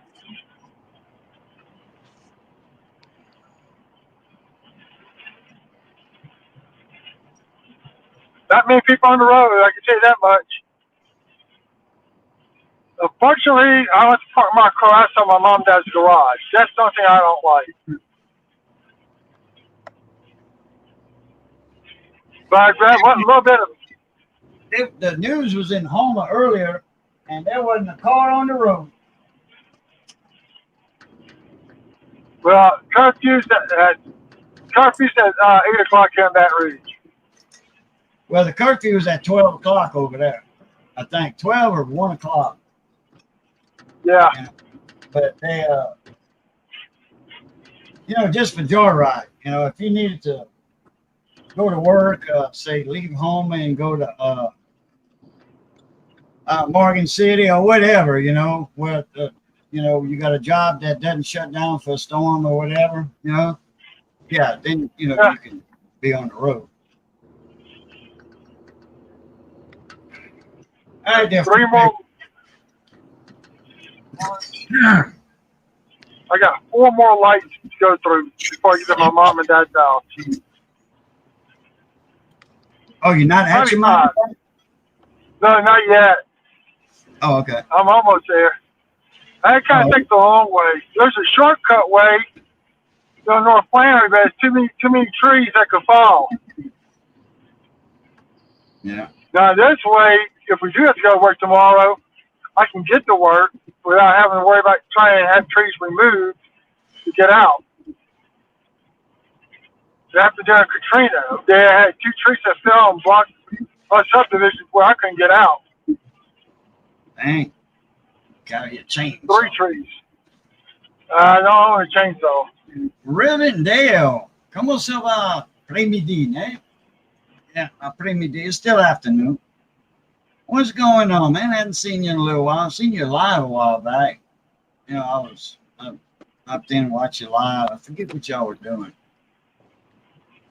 I forgot what y'all were doing. Anyway, I think I said hi. Oh yeah, we having a hurricane party without the hurricane. I got the hurricane. But it's just the outskirts of the storm doors. We're not in the middle of it. We're not even close to the eye. We're about, I don't know. I would have to pull up a mat and do the crow flies measurement distance. That'll work. Yeah, y'all got a little cool weather not long ago up there. In fact, it was cool down here until like day before yesterday or yesterday. I think it was day before yesterday. The humidity started coming back,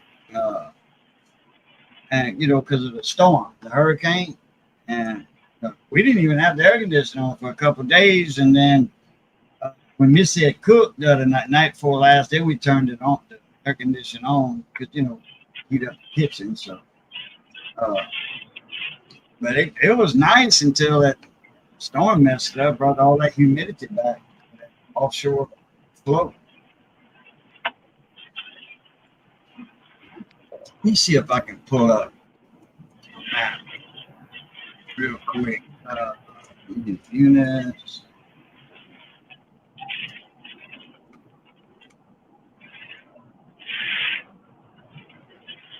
Maximize the screen. Can't see chat right now, but let me know who comes in a bit. I'm just gonna take a measurement, distant measurement real quick.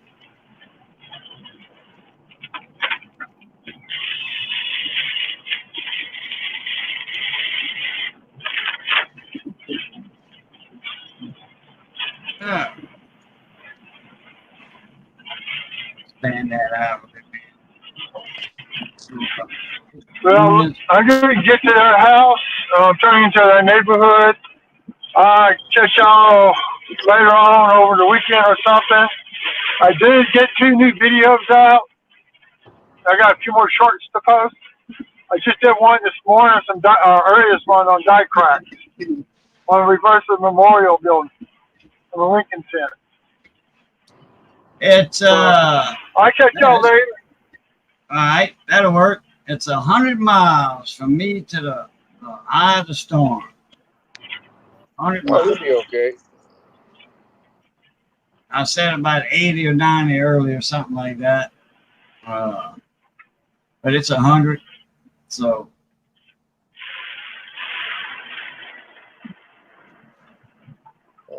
yeah, and I got a picture of a nice double dart, man, that my neighbor found me. Man, that thing looks solid. It don't look like machine doubling, that's for sure. Southern forgot to leave the studio. There he went.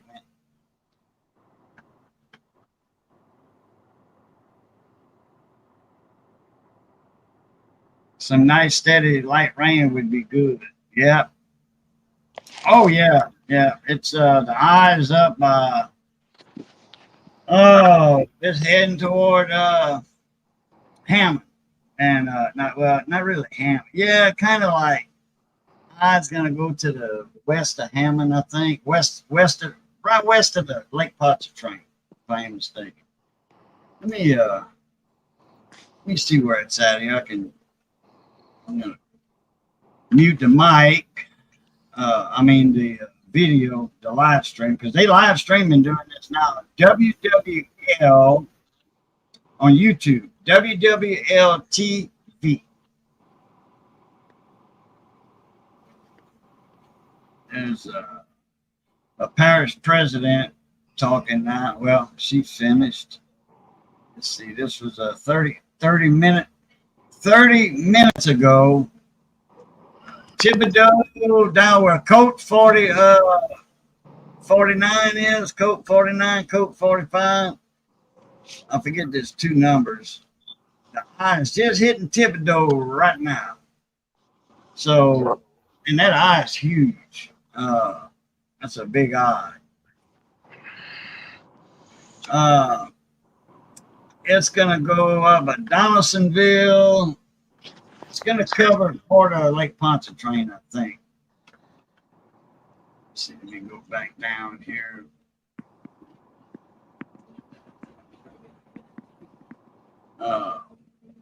Mandeville. Yeah, it's going to go over Lake Pontchartrain, part of New Orleans. Yeah, because I think it's deteriorating, actually, the eye wall. I don't see a good southern eye wall. Unless the radar is not picking up the rain.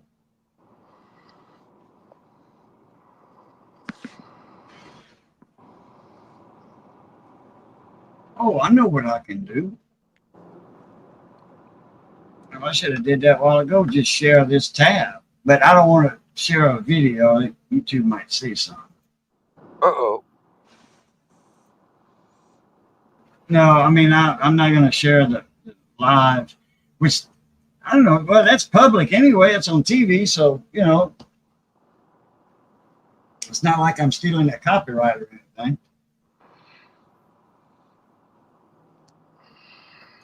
But what I can do is get into my Beaumont weather page, my favorite hurricane site. They don't have everything they had on it before Laura hit. Laura and Beta. Laura took out the Lake Charles Weather Center. Man, that was a nice, with the national NOAA and all that. They was affiliated with all the weather groups, and because they had Doppler radar. They had the best Doppler radar in the South. That's what everybody was tying into for their news feeds, like Channel 3 News, Channel 10 and all that. They were tied in with Lake Charles and all that to give that big old picture, good picture. Oh yeah, it was looked like it was spread all the way to Toledo Bend and it shrunk and headed Yeah. east. Yeah, look, Sabine Lake, Uh-huh. but it's it's Yeah. diminishing a little bit. It's the worst part of the storm, for what I see on the infrared satellite, the worst part is almost Lake Pontchartrain. And just well, some of it's over Lake Pontchartrain. I think the Yeah. radar just clipped into the next blip. Yeah, so the worst part is some of it's over Lake Pontchartrain from what I'm seeing right here. Let me go to the visible, and then the water vapor imagery, and then the air maps.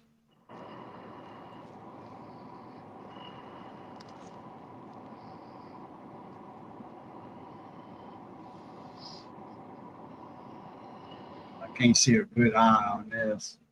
Let's see the air maps.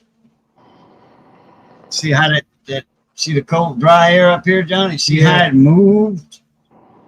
What ate the storm up was this dry air in Texas that the storm Uh-huh. it was sucking in dry air out of Texas. That's what made the storm not become a category 3. That'd have been another Audrey.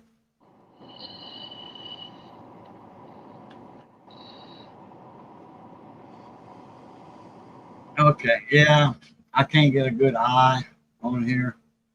I could, and I can't pause it. Oh, I tell you what I can do. I can present it like it is. Share screen. Share screen. Come on. Golden Triangle weather page. Right here.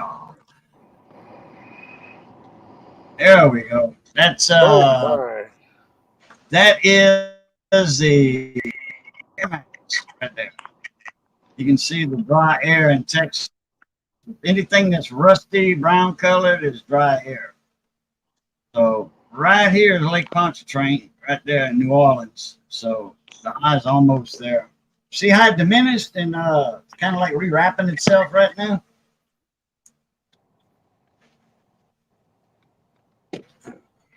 Here's the water vapor imagery.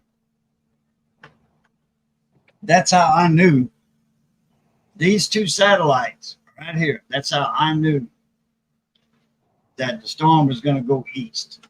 Day before yesterday, I said that. I said, it's going east. My son said, oh, it's going over White Lake, Dad.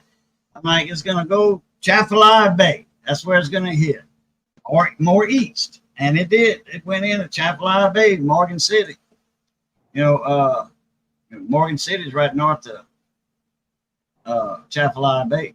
Chafalaya River is right there. Goes through Morgan City, Bury. Anyway, it went Chafalaya Bay and east. And I made that prediction day before yesterday. I'm glad it did because it was going to come straight over us. we always prepared. Yesterday, me and Johnny went to the store. They ain't had the first loaf of bread in the store. They had the first loaf of bread. That's some hot dog buns. That's some 9-grain bread. A little bitty short loaves, 9-grain, like for about $6. But I wasn't about to get that. I got some hot dog buns and I bought 2 packs of weenies. The bun size weenies.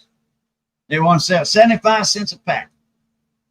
Pack of hot dog franks. Bun size, the long ones. And Evangeline made hot dog buns. $2.50 for a pack of hot dog buns. Anyway, that's it for the storm right there. I mean, that's what it's looking like right there. That last imagery view was the best. Yeah, $6 for a loaf. Yeah, that's that fancy bread. Wheat bread with the sunflower seeds and the other grains on there, like wheat grains and sunflower seeds and rye grains and all that. Michael Chesino, what's up? Well, out of the storm's path for now. Yep, there you go. Oh, you out of the radio meeting?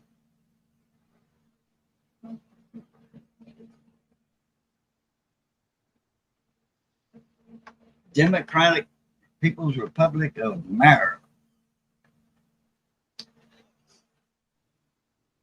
Rivendale's up in New Hampshire. The other day down, fixing electronics for dollar. Not a whole lot going on. Well, we got the curve trick, the octopus built. You can see how big it is. Got the BNC connectors on this side. 4mm jacks right there. I want to change those. I want to put need to order some from DigiKey. I think $2 or $3 a piece. Next order. I want to get the I don't have the plugs. And I want the safety plugs on, which it don't matter, but I would like to have the safety 4mm receivers on there, sockets on there. Yeah, it's all right. I got it out off AliExpress, I think, for like $5 or $6 a year and a half ago. I was gonna put my dummy load. I was gonna make my dummy load out of here. You know, working on stereos, home stereos or whatever. Yeah, I saw your. Yeah, I knew you.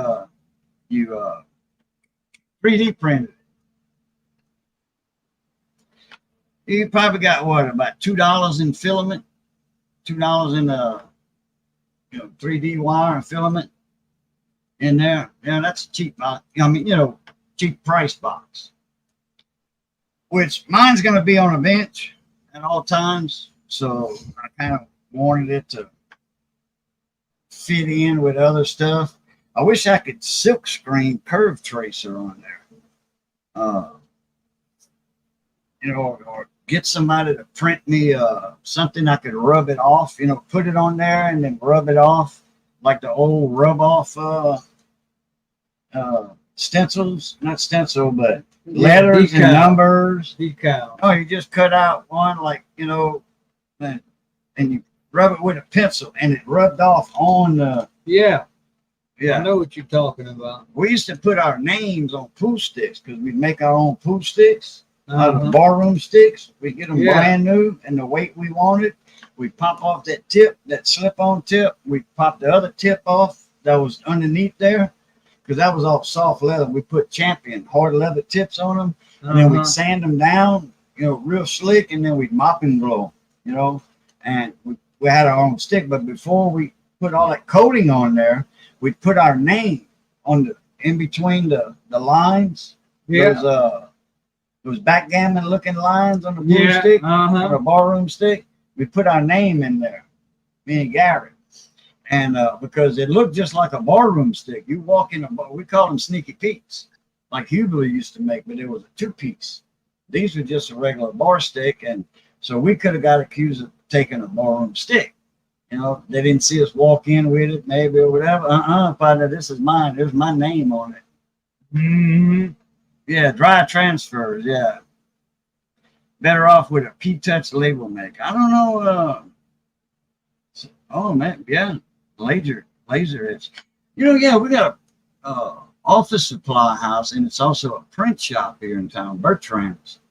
I don't know if they can do something with that or not, but they do a custom, silk screen. They do baseball, football uniforms, all that stuff. Or whatever you want. They silk screen whatever you want. Shirts and stuff, company shirts, whatever. It don't matter. They do the K-Bone shirts. That's where Todd got the K-Bone to the Bone shirts. It was Uh-huh. right there next door to the station.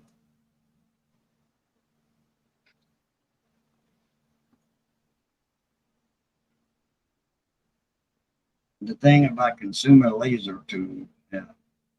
I just want to put curve tracer, a little right above the 4mm jacks. Right there, curve tracer. And not really plain text like the old label makers. You pull the trigger on it, had the letters on top, had a pistol grip on it. You spit out a piece of red, blue, white, whatever, black tape, at the end of it. That's back. I had one of those when I was a kid. Back in 1973, I had one. Got one for Christmas. I don't know what size it is. A little sign, something I could screw to it, or just put it on there and stick it. A piece of plastic. Stick it. Sticky glue or what? All I want is curve tracer. Like, let me measure.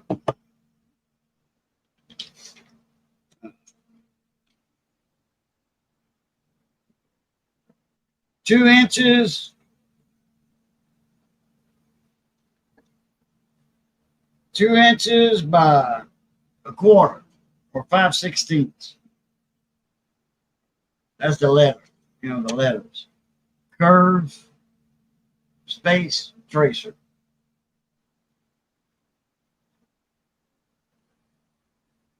What I said, 2 inches? 6, 8, yeah. 2 inches or 1.75 inches by 5/16.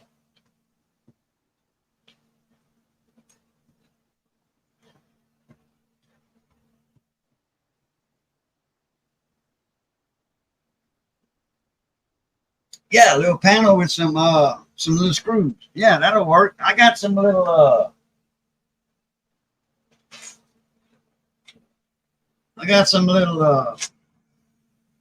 screws with 1.6mm. I don't have the nuts for them though. I don't have any nuts for them. I got a whole pack of these screws.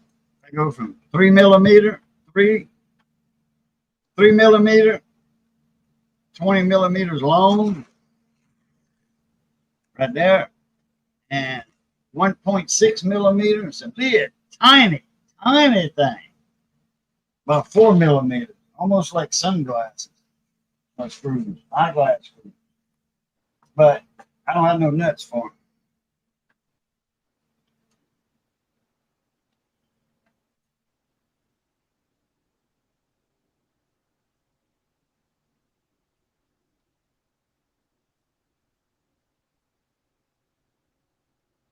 Oh, let me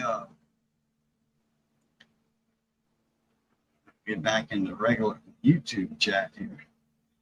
I'll give you his he ain't got no videos. Rivendell. Let me do something, Rivendell. Let me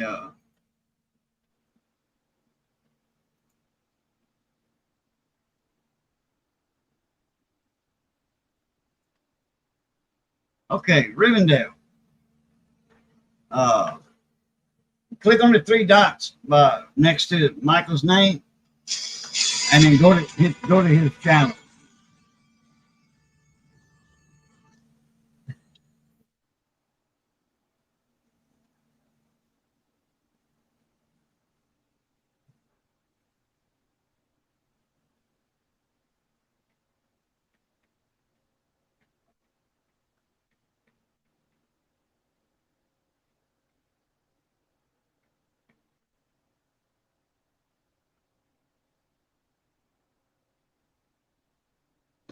Already sent Papa J a text saying, a text message, I can't talk, I'm live on YouTube. He calls me back, so I sent him another message.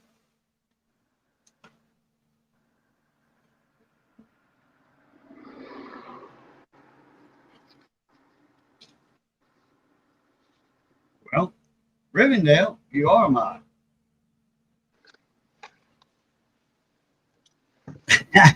Well, yeah, Frosty. Oh, I'm still here, Boo. I'm waiting on my boss to show up, trying to get a hold of him. If he don't show up pretty quick, I'm just going to go home. Oh, I thought you was off of work already. Well, I am, but I'm up at my second job now. Oh, okay. No rest for the wicked. I still got tool bills to pay off. Yeah, 2 bills to pay.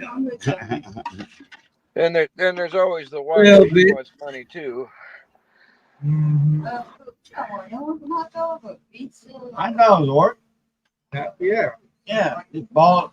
Yeah, it's easy. Balls and weenies. You got bread. You put some ketchup, mustard on the bread, and some lettuce and onions. Hell yeah. Put lettuce and onions on the hot dog and call it coleslaw. There you go. Man, they got over in Cincinnati. Say Cincinnati. Ohio. Man.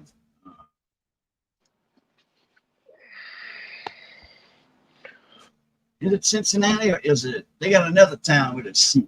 Cleveland? Let me see something. They got a Cleveland over there. Cleveland. Yeah, that's it. Cleveland. Yeah, that's it. That's where the Fed Bank was. I think it's Cleveland. Yeah, Federal Bank of Cleveland. They used to have, I got a bunch of old from the 50s and the 60s. Some penny rolls of pennies from the Federal Bank of Cleveland, Ohio. Yeah. And they never been open. Never been open.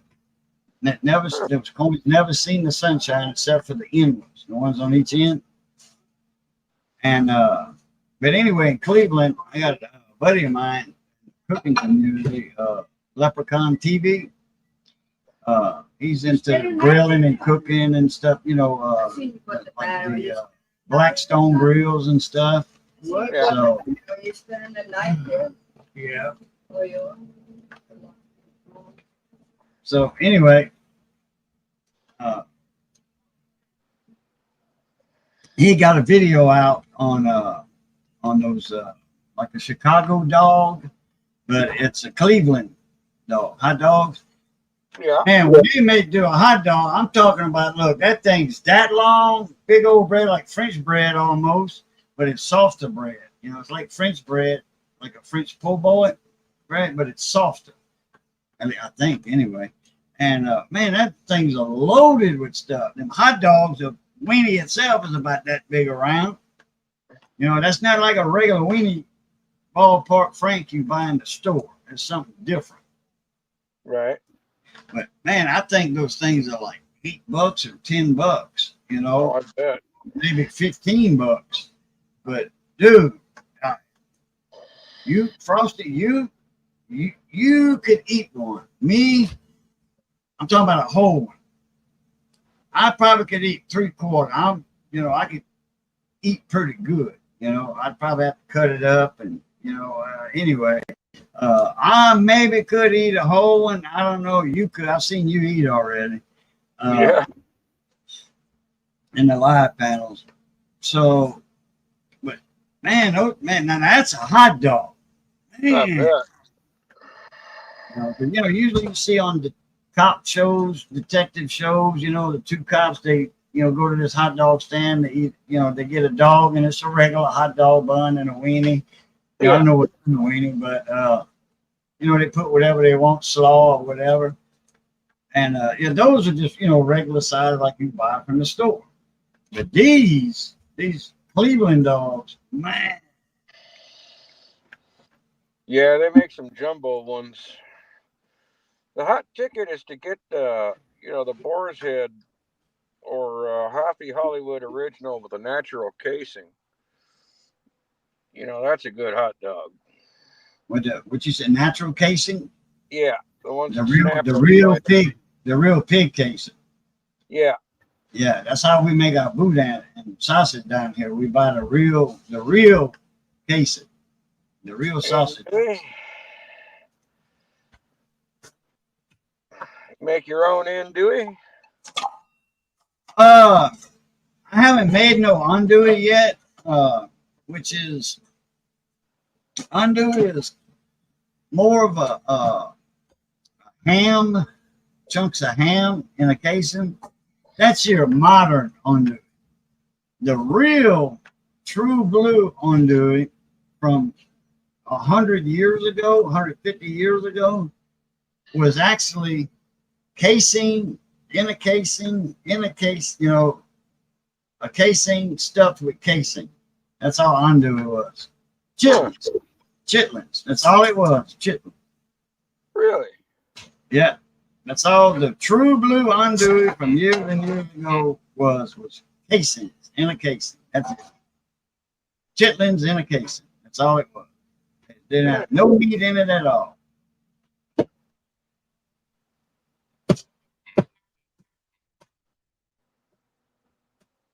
You see, beating up the what you call it?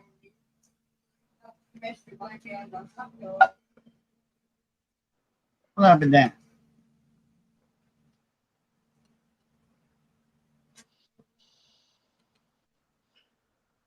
Yeah, I think he already made it.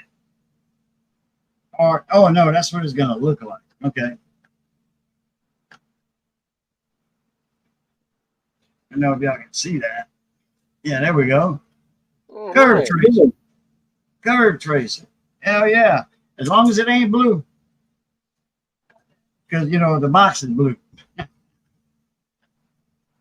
Yeah, that's blue. So but anyway. Yeah, man, these come in handy if you got a oscilloscope, Frosty, and I know you do. But if you get down to component levels, you know, to check transistors or diodes, that's what that's good for. It'll show if it's leaking, you know, or not good. White with black letters. Hey, hell yeah, that'll work.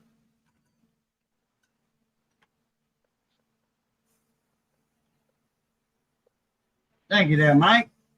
I think you have my address already. If not, I'll send it back to you. Yeah, I think you got it. I know you got it in an email somewhere if you saved your email.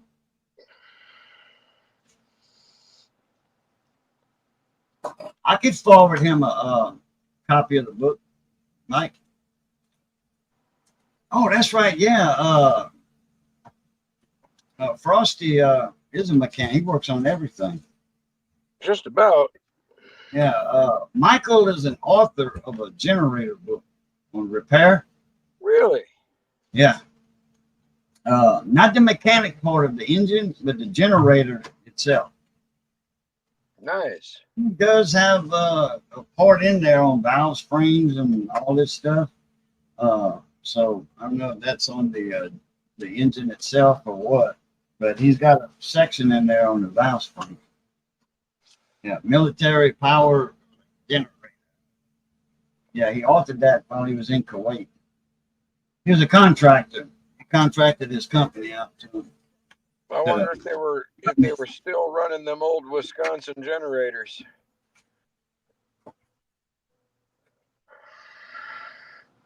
Remember those old white 4-cylinders? Little white V4. Wisconsin fours. I think Johnny remembers those. Maybe. Hey, Mary Stone, how y'all doing? A little bit, not much. North wind, a little breeze, a little drizzle. That's about it. Let me put his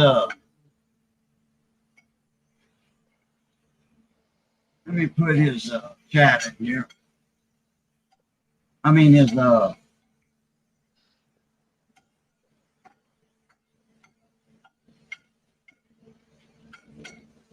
Frosty's email in here.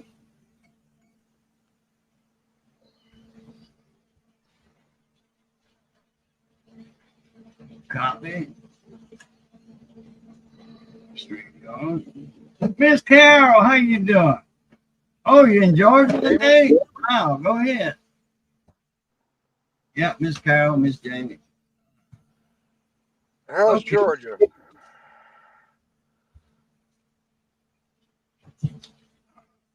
All right, Mike. Radio Mike. I just put Frosty's email in here. You can copy it from there. Big Allison 6-cylinder diesel engines. Big Allison 6-cylinder D's. Had nothing to do with him.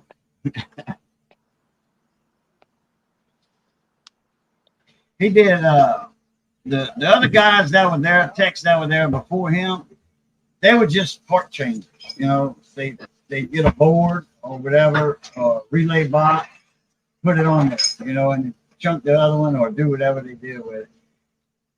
Michael actually repaired the circuit boards, the relay boards, everything that had to do with the generator, except for the armature. Okay, you know, which that's a whole nother animal right there.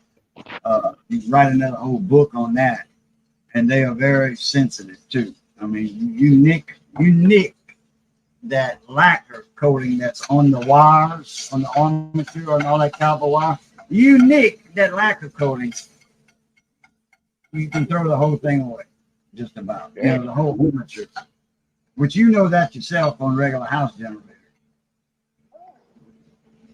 Doctor Who, what's happening? We're not talking sports today, Doctor Who. We're talking coins and generators since hurricanes, you know, stuff like that. Yeah, it already hit. It's going up to New Orleans now. Lake Pontchartrain. So it's going to hit Pointed Eye is going to go over New Orleans proper or whatever. That's probably why the field guy is not here.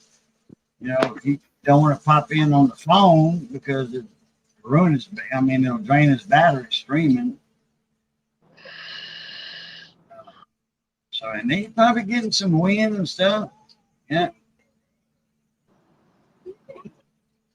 Shop work when you get back to Bannock or Texas. Yeah, Miss Jamie, she's got that new shop going on. 3 bays. All 3 bays are full. Customer full. Squirrel, what's happening, brother? What's been going on? Got cars piling up when I retire. When you gonna retire from the Army, Miss Carol? Yeah, I think you might be in the process of doing that now.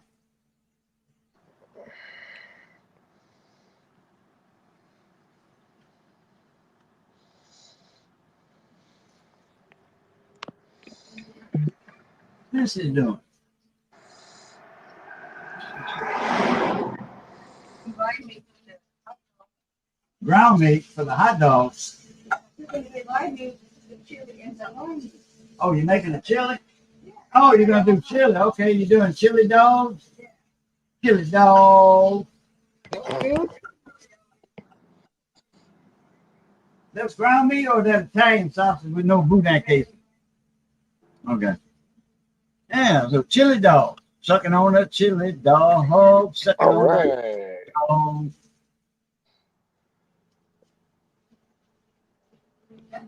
Frosty, check his email. I seen something come in. That'll work. Yeah, he sent you the generator book, otherwise known as the book. Don't lose it. Like I did. I don't know what happened. I don't know if it was on my other computer or this. I think it was on this one. But anyway, I've been on Mike for a while. Look at where I first met him. I thought it was on Big T's channel. I think it was on maybe Ed Deal with Tech Guy. I want to say it was on Big T's channel. And a corn dog the other day. I think I got a box of corn dogs in the freezer somewhere. State Fair. Or Boris. What's up, Simon? I knew I forgot to send a link. It's treating me good. It's the worst part went east of us, like I thought it would. I predicted that day before yesterday. And well, I don't know how the surge is on their end, but I know they got a south wind where Russ is at. But the eye went in way to the west of Rust. I say not way to not that part of the west, but the I's going over New Orleans right now. And from Rust to New Orleans is about 30, 40 miles. So they're going to get, the beach is going to get, you know, some rising tides and stuff. I did come up with a tagging proof way of detecting shorts in the road. Not everybody's comfortable using an audio signal generator as a test tool. HP 8656B I got. That's all I use to inject signals in radios. I can inject signals in because I got AM and FM. I don't have sideband on it. I wish I did. But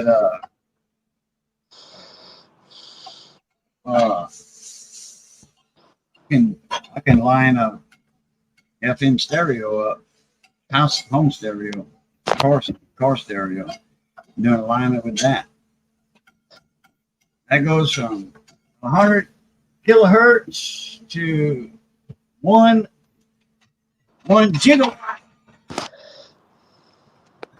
1 gig, almost 1 gig, 990 megahertz, almost 1 gigawatt. Doc Brown said. All right, Jay Mary, have a good one. Oh, in fact, this curve tracer octopus that I made right here, that is I got the schematic from the book, the generator book. Nice. Good curve tracer schematic on that because most curve tracers, you only use 1 or 2 resistors and what have you. This one actually, and I got the 5 watters for it, 350 ohm 5-watt resistors. I got 2 standoffs. It looks more parts in it than it seems like. It's good. Yeah, the schematic is in the book, at the end of the book. Nice.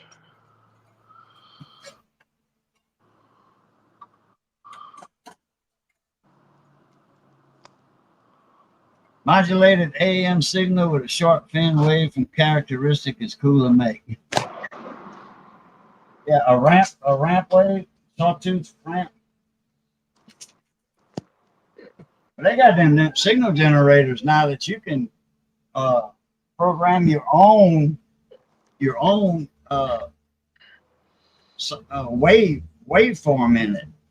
You have like those Siglents and those other type signal generators. It's got the automatic sawtooth, square, ramp, sine wave.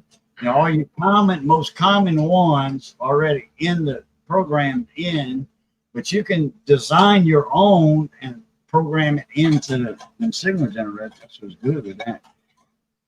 Yeah, she sure is, Mike. Yeah, in fact, Mike, you sent her a copy of your book a while back, about a year ago.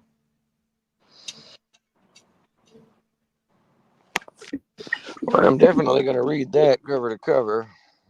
Oh yeah, they got it's all the electronic stuff on them. Nice. Relay boxes.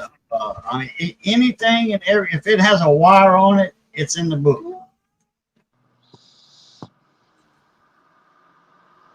Yeah, she's a tech, Mike, certified. I can't tell you everything. I have to keep. I don't want to kill my buddy. I'm picky. I gotta get some lemonade. Whoops. Hey, you waiting on the hot dog? Waiting on the hot dog, baby?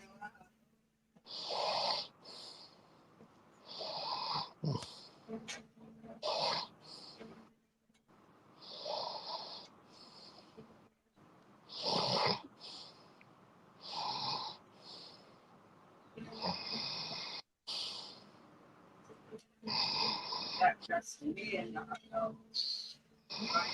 On the building. Yeah, Hmm? that- Oh yeah.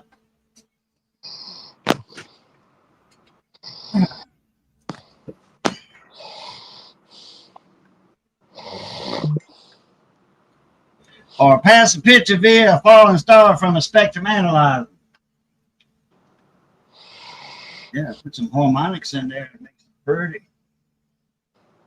Pretty thing from the middle going out. Second and third harmonics. You got a mosquito right there. Got it? Probably either fell on your pants leg or I missed it. One of the two. Yeah, I missed it, or it's on the floor. Nope. Anyway, he'll come back around.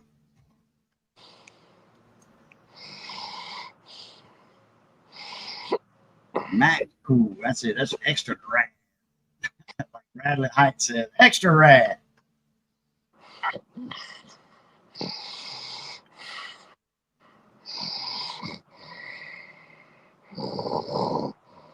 You fall asleep, Frosty. Yep. He's snoring. Frosty. Yes, sir. I had to wake you up there. You were snoring.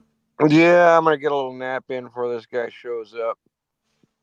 Yeah, I don't think he's showing up. Well, Oh, I didn't know you was wanting to take a nap. I wouldn't have woke you up. Sorry about that. that's all right. I got a buddy. He'll fall asleep driving. That's It's- what I'm worried about. It's I a gotta get- condition he got. And if he dreams, he's got this rare, real bad type of sleeping disorder. If he dreams, if he goes into the dream state, he can't go in there, he'll die. And his body wakes him up before he goes into dream. He doesn't dream. He said, I've never had a dream in my life. Wow. What's up, Scott? Mr. Briggs. Oh, did you get a tracking number yet, Briggs?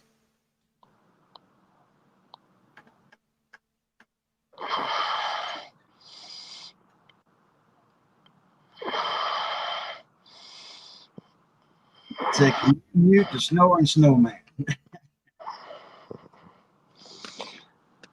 I've been called worse. Well, it's Frosty, but Iceman, because that's what his job was, working on Well, I'm still doing that one day a week. ice machine, cooler, and freezer generators. And well, Trailers and all that. crap. Yeah, I'm still doing that for the guy one day a week. That's probably why I'm sleeping now. I didn't get a day off the last 2 weeks. I'm Look. right back where I started. There he is. See him? Got it. Here you go, Johnny. I did my way. Get him up. He needs a fork too, Missy. Yeah, I was fixing to say that. Thank you. That's gonna be a sloppy Joe hot dog. Sloppy. I'm gonna put on my regular glasses. There you go. Oh, Missy fixed Johnny a big. We got them extra long hot dog. It's regular hot dog bun, but the weenies are extra long. And it's she loaded them things down with chili.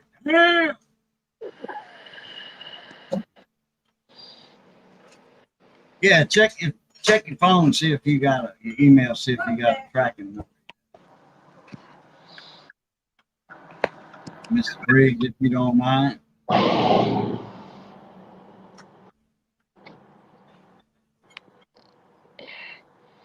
Move back.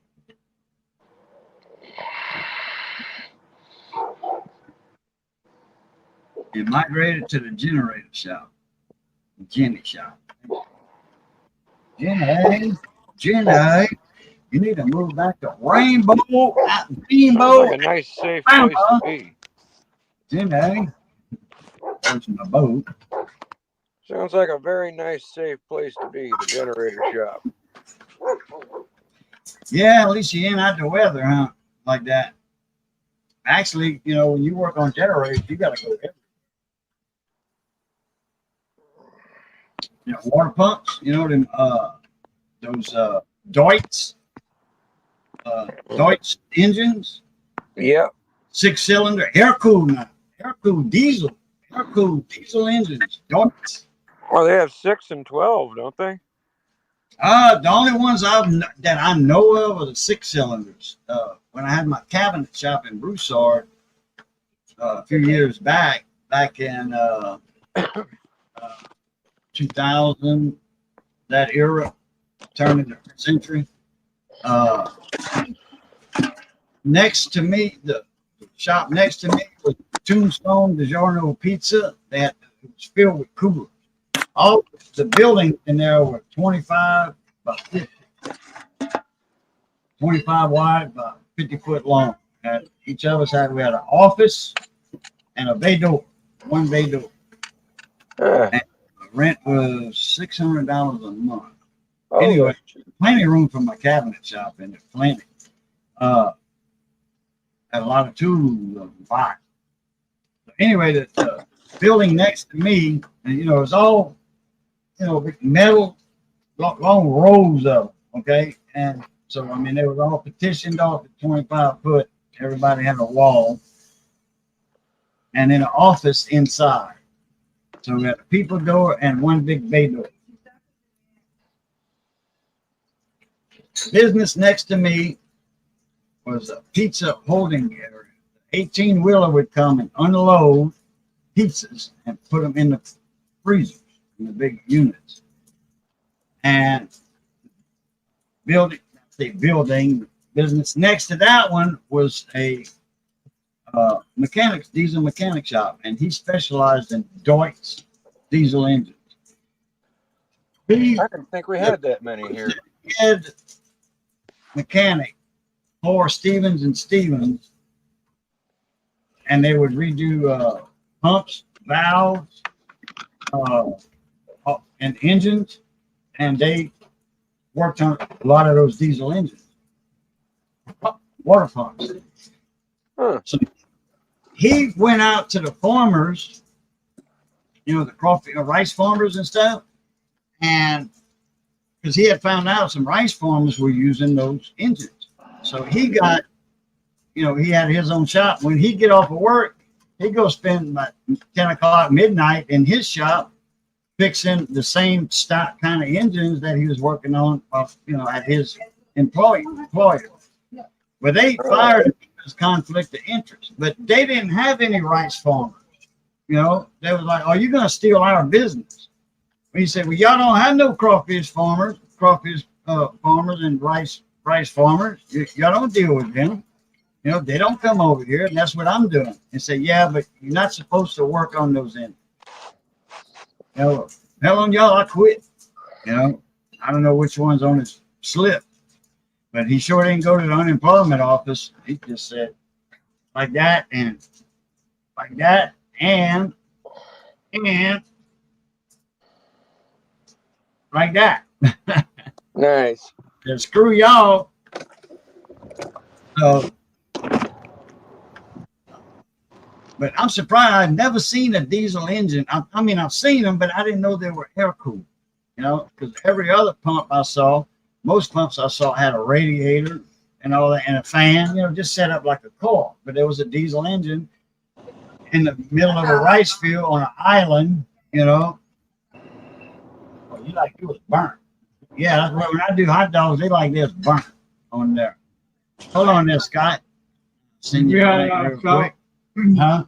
When we had our shop, we were selling 2 and 3 inch pumps. We had a 3 inch pump. I forgot what kind it was, but it was a diesel and it had the crank like that to crank it.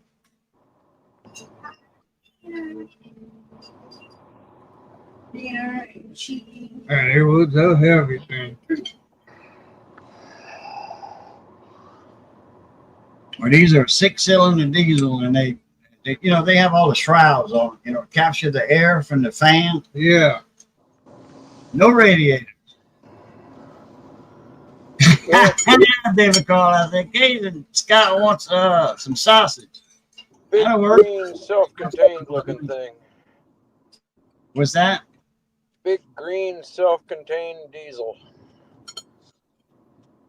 Deutz are usually green, aren't they? Yeah, they were green.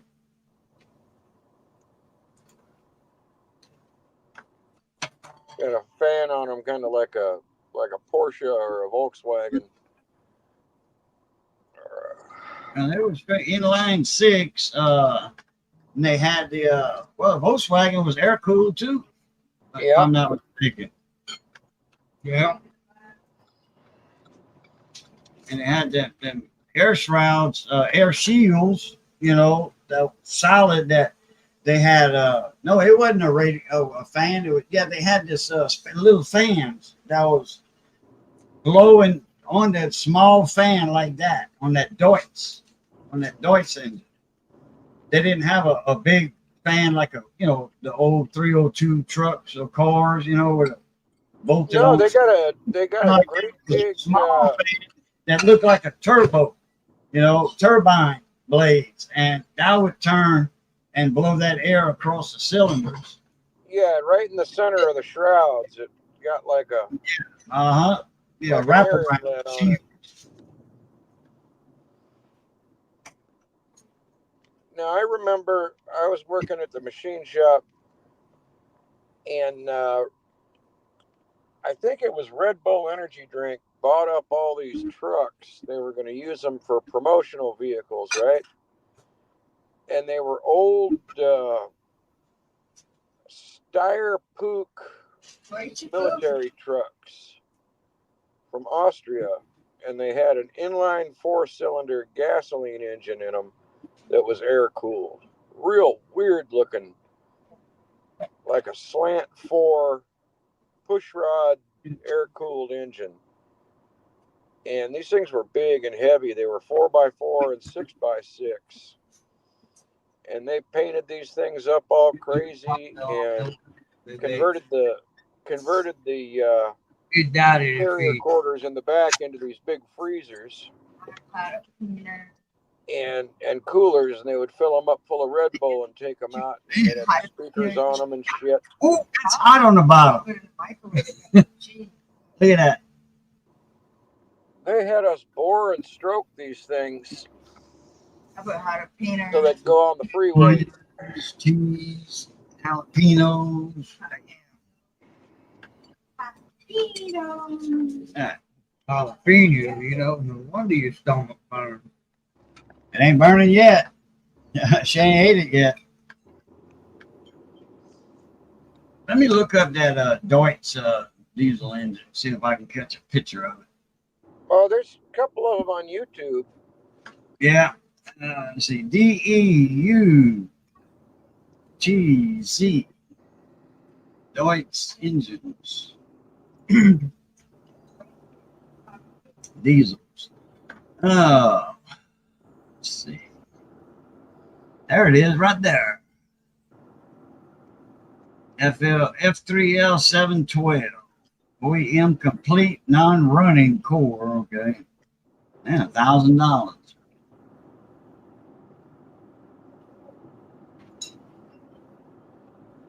See if I can get pictures of it here. Yeah, there it is. That's on it. You got look like a turbine jet engine fan in front of it.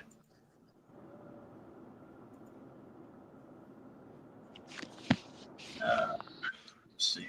Load that up. Crap. All right.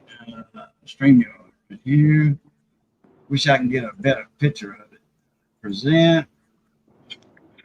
Share screen. Share screen. Engine. Share. And there's that Deutz 6-cylinder. I think that's the 6-cylinder. It might be a 4. Let me see. Anyway, there's that fan that turns and air cools that, and there's the side of it. I'm gonna send you a screenshot of the V12 booth. Yeah, okay. Yeah, well, that's what cools off no, that's a 3-cylinder. Okay. You got an airplane engine or what? No, that's a Deutz diesel engine. That's what the farmers use for water pumps. A lot of the rice farmers, that's what they use Well, for. and if the A lot of them do, Yeah. not all of them. But we got them big 10-inch water wells that they pump water out the ground for their rice fields because Yeah. they don't have no irrigation canals or bayous close to them. So they have a well drilled, a 10-inch or 12-inch well by Ami Drilling down the road. And they got a couple of miles of pipe under the ground that feeds that floods all the rice fields. And And it you does- don't have diesel engines on for those pumps, because you pumping out from 1,000 feet in the ground. You got a lot of draw, and you and then you pumping for like a mile and a half or 2 miles of pipe, that's under the ground going to adjacent fields. Yep. Check your email. I just sent you a screenshot of one of them big ones. Yeah, see, that was only a 3-cylinder that I showed. The ones I was talking about were 6 cylinders. Email.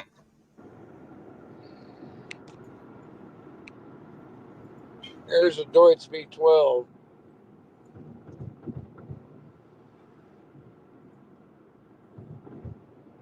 Yeah, you got that big fan on it. That big fan on it too. Damn. That's a V12. Yeah. Deutz V12. Pump engine. Cool. So I wonder, did they make an 8 also? Yeah. What's that?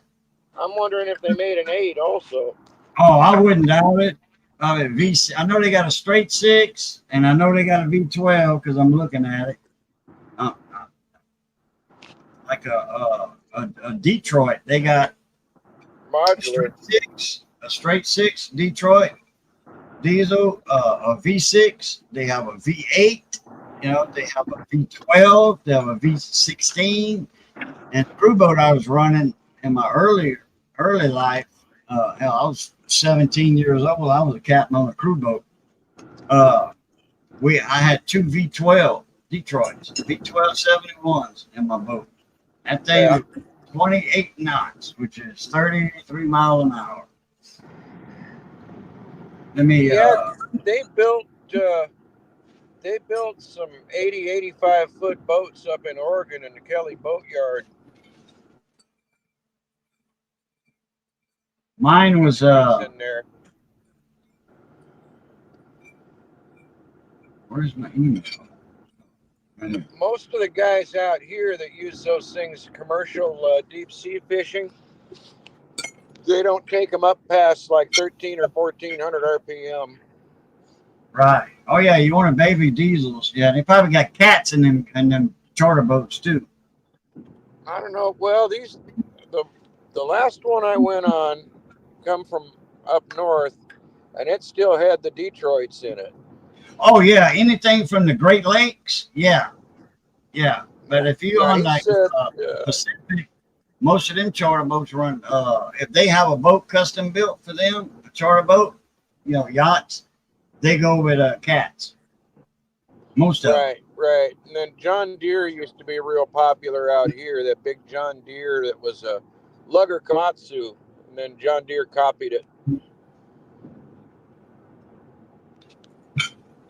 Okay. I think Yeah, it's that's all a 505. nice V12 right there. All right, Miss Carol, Miss Jamie, take it easy. Renegade, what's up? I haven't been paying attention to chat. All right, Mike. Ready to go, Mike? Take it easy. Paul's got to go to bed early. Appreciate you coming in. Renegade, appreciate you coming in.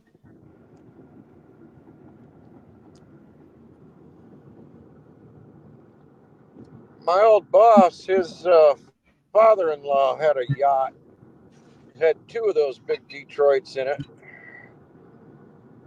I remember having to crawl in between those things up to where the little unit was for the refrigerator in the main cabin. And they're packed in there real tight. I mean, I couldn't imagine having to do an in-frame on the outboard cylinders. I mean, how the hell you got to be tiny to get in there and work on them things? Now that last crew boat I was running back in 2001, 2002, when I was in Grand Chenier, I'm living there. Oops, got him. Yep, right there. And de fin Malagouin. That's a dead mosquito. I had 2 671s in that boat. It was only 47 foot. Non-aspirated, non-turbo, just regular straight 6 V6, straight 671. No turbo. Oh, we still had turbo. Probably had superchargers on them. In the winter, Blowers on them. I had to go give it the port engine, the left engine. I had to give it a shot to start it. It was addicted to it. In the summer, it wasn't bad. You know, I could start the engines in the morning, but in the winter on a cold morning, I had to give it a shot to start the fluid. It was addicted to it. Finally got a good steering on it. The hydraulic steering was bad. You had to go in the engine room almost every other morning or every other day, what have you.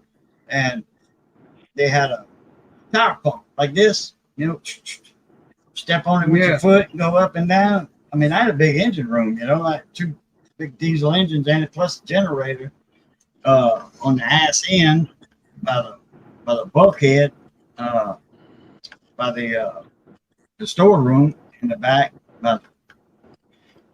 We had the diesel tank in the aft, the most stern part. Then we had the rope area, storage area, and then we had the engine room all the way to the cabin wall, bulkhead.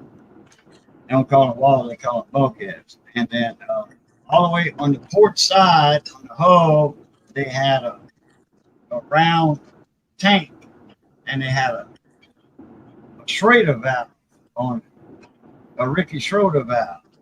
They had a Schrader valve. Put the bicycle pump on about every other day, and you had to give it some pressure. So that's for your hydraulics, you know, there's hydraulic steering on that boat.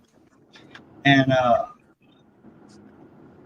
so you could actually, you know, turn it. I mean, because if you didn't have any air pressure in it, so many pounds, all you was doing was turning the wheel in the wheelhouse. You was turning the wheel, and that was it. Rudder wasn't doing nothing, huh? No, wouldn't turn the rudders. But the good thing about it, I had stern controls on the boat, which I didn't need stern controls. I didn't really need a steering wheel because I was twin engines, and I had a left-hand wheel port side and a right-hand wheel on the starboard side. So I could turn the boat. I could drive the boat anywhere. I could operate that boat anywhere with the 2 engines. I did not need a steering wheel. Yeah. And I've done that many a time going down the Mermentau River until I got in the Gulf. You know, if it was calm in the Gulf, I'd stay behind on the stern controls. I was standing up, enjoying the breeze. You know, I had left hand port side throttle, right hand throttle, and I would sit down when I was backing up, like in a keyway on a drilling rig, a jack-up rig. I didn't have a wheel on the back. I just had the stern controls, and I would sit down in between the levers. There was enough room for my skinny ass to do that. Well, you know, but anyway, and I was known as the captain with that funny hat. I had like an Indiana Jones type of coon ass hat, like in Southern Comfort. Remember that movie, Mhm. Southern Comfort? That Cajun they captured, one arm Cajun. His real name was crap, I forget his name, but he played in a lot of movies. He played Doesn't in have a patch over your eye to look like Captain Hook. he had one arm. Only one arm. He was skinning neutral rats with that one arm. Or otter, one of the two. Uh-huh. When they captured him, he was skinning a neutral rat in the basin, Chapel Basin. Uh-huh. Anyway, damn, I forgot his name. Anyway, when I was I had that I had on like he was wearing, kind of like Indiana Jones style, and Oh, I was yeah. known as the captain with the funny hat, or with that hat on. Uh-huh. Anyway, yeah, I pulled in. It was rough, and I had to get in a keyway and put this offshore, this jack-up drilling rig on spot. And I had the surveyors on the stern, on the back deck of the boat with their survey equipment, and they were telling that, and it was rough in there. Man, and I was steady doing this, trying Yeah. to get in because the water was trying to move me against that wall, and they were sliding the legs on the bottom of the Gulf, on the seabed of the Gulf. They were sliding them legs, and they would do like that. The tool pusher was there with a walkie-talkie, and telling the Swiss boats, 60%, and you 40%. There were huge supply boats putting that rig in position. Uh-huh. And then he was looking at the surveyor on my boat. And we put him within 2 feet of where he wanted to be. Uh-huh. That's where that rig was, within 2 feet of the spot. Oh. But that tool pusher was impressed. He was like, give my best to the cook type deal, give my best regards to the cook or whatever. But he was like, give my best to the captain on that boat. That guy did a good job. Because it's rough as hell out here. Oh, yeah. You probably couldn't do that now. Yeah, I could with that boat, with that same boat. Oh, yeah, that was my baby there, dude. I ran that boat for a couple of years. You couldn't get in rough water with your back, though. Well, no, it wasn't that bad. I was on a 50-foot boat. Uh-huh. Yeah, well, you might be right in a way, Buddy of mine, he died. He was eat up with arthritis. There's another mine. And he had bought a big aluminum boat with a cabin on it and had a V6 an iron engine, I think 150 horse or something. But not on the Mamu Road, huh? No, he lived on the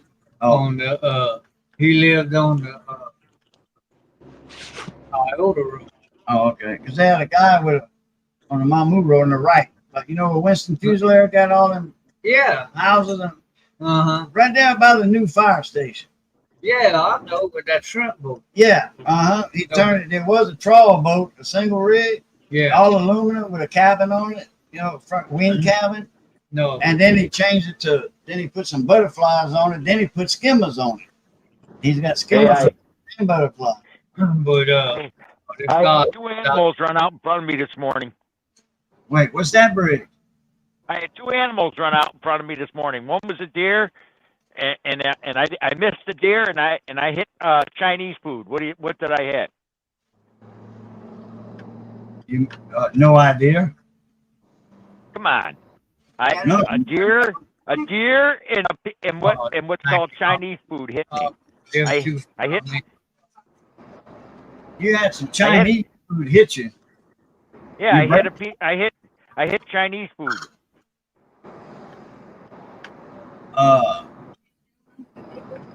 Dong. A cat. A cat. Oh, a cat. I missed the deer and hit the damn cat. Mosquitoes. Chinese food. Okay, I know where they're I'm coming I'm from, taking but I'll over just to- kill one myself. I don't. Well, there's one foul. Got his ass. I just killed the one too. Yep, I saw you do that.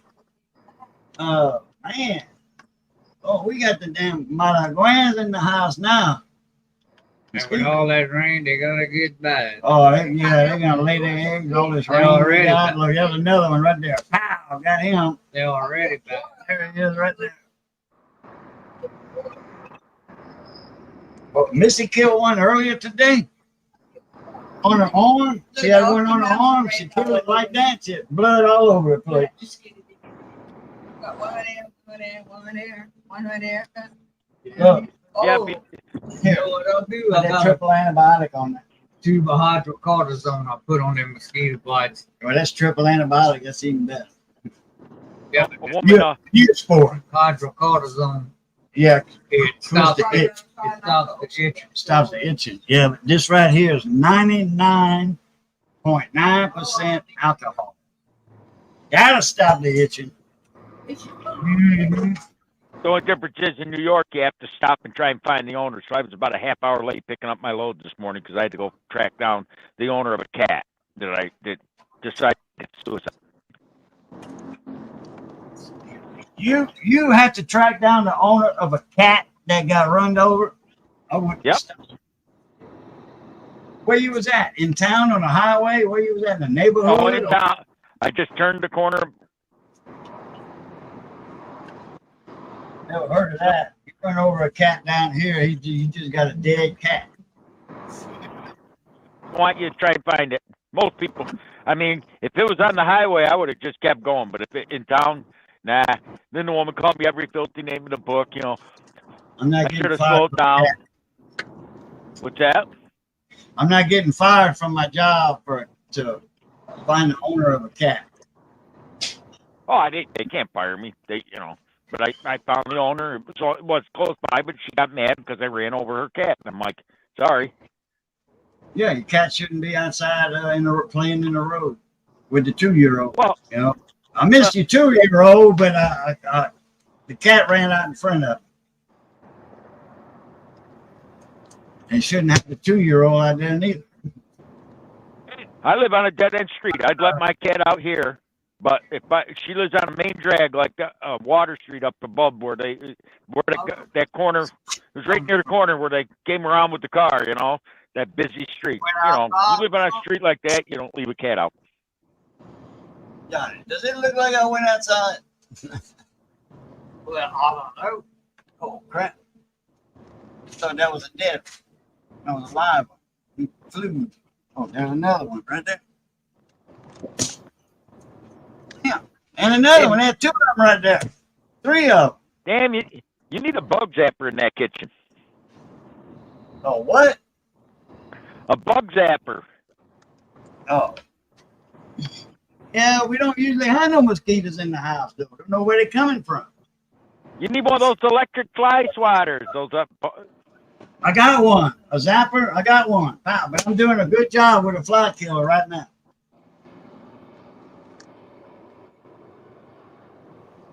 Johnny got it now.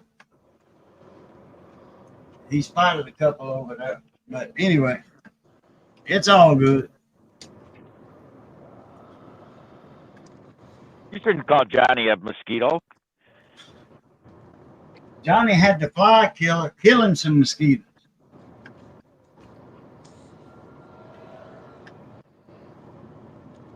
So anyway, yeah, what you were saying about that condenser call?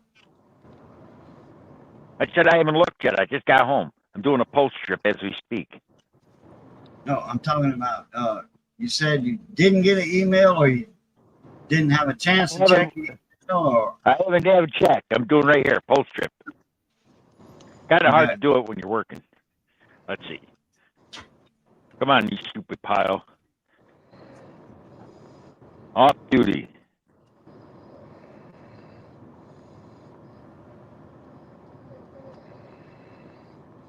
Damn. You know, this stupid thing with only 14 minutes of driving time left. 14 minutes of driving time left. on your shift before break? Yep, right there, 14 minutes. How can you make any money with that bullshit on your truck? Very easy. Well, he already made his money. He's off. He's got to do a post trip. Everything's okay. Right there. Right there for the week. Can't see it. Too glaring. Your screen's solid white. Solid white. Oh, no, it ain't. But it's small. Can't see it. Can't see it. Too small. Well, we've seen 2 columns of information, so Hey, we got a lot of mosquitoes in this house. no, that was a fly right there. And I missed it. I see one right here. It's cool. There's another one right there. Mosquitoes are easy if they're not flying.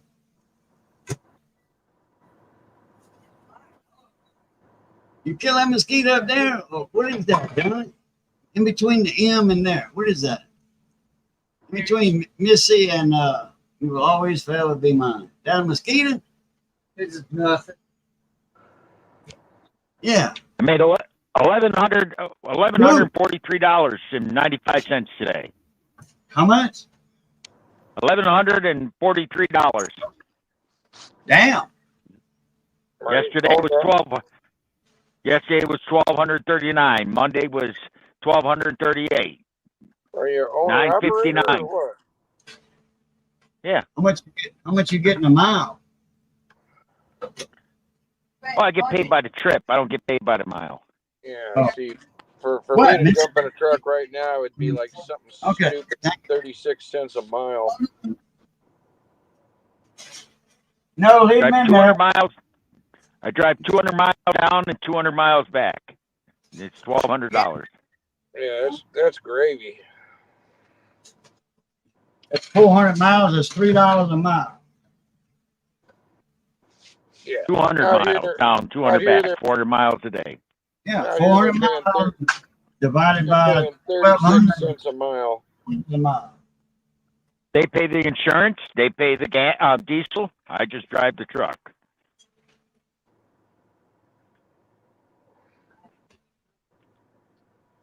It's a 5-year contract. Since 5-year contract's up, I'm done. Hell, I bought this truck 6 months ago, and it's already got 101,000 on it.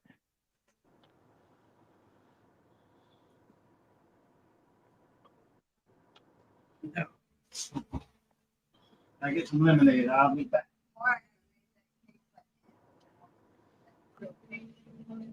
And look at that beer gut. Hell yeah. Whoa. You keep following. I'm talking about. Catch up? Yeah. Well, no, I don't think.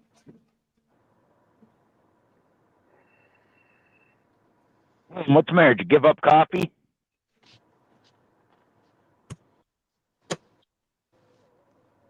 I'm done with coffee for the day. I had 2 pots today. I'm surprised you're using that big coffee maker.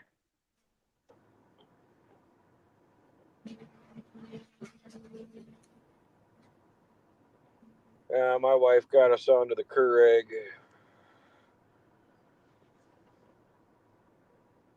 I sent him the ultimate coffeeaholic coffee maker. I haven't seen you only used it once. Look at that.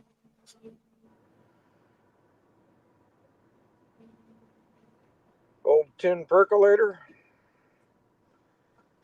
Yep.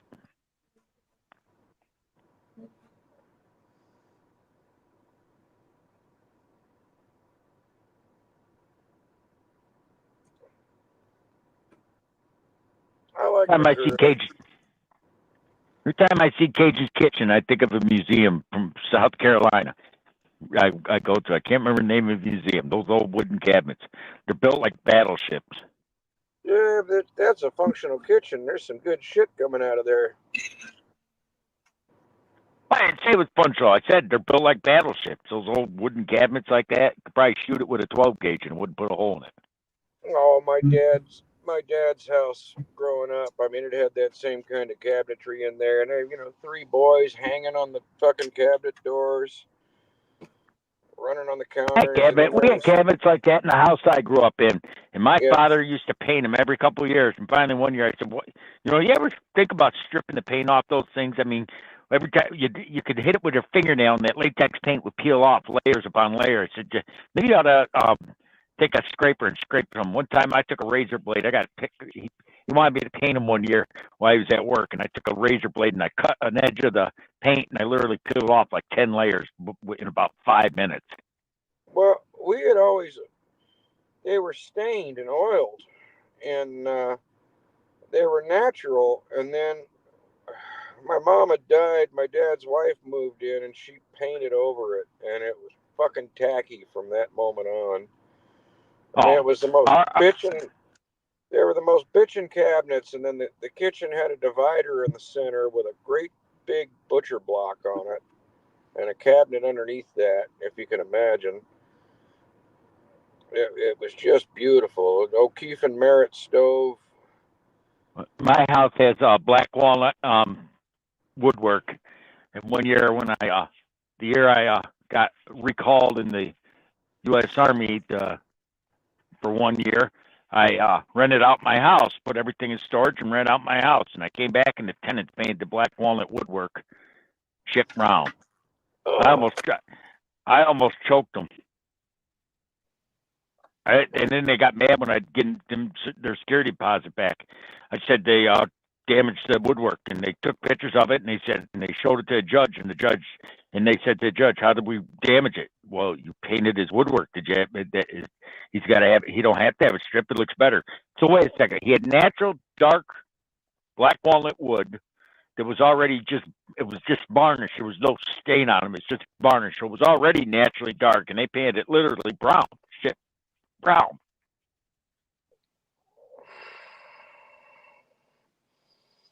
It made it cheap. And then the guy said it looked better. I said, but the judge said the same thing I said. "Was it your house?" "Well, when we pay rent, it's our house." No. It don't work that way. You know, people, that's one thing tenants have a tendency to do. They think because they rent it, they have a right to do what they want.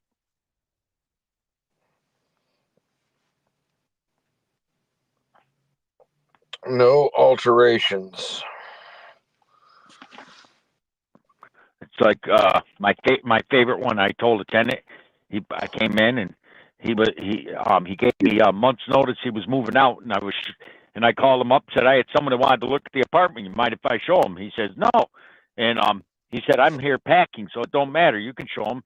So he was there packing, and he came in, and I walked in, and the guy let me in, and I was showing him the kitchen and the bathroom, and I said, and he goes, "Oh, nice paper towel holder." It was right above the sink.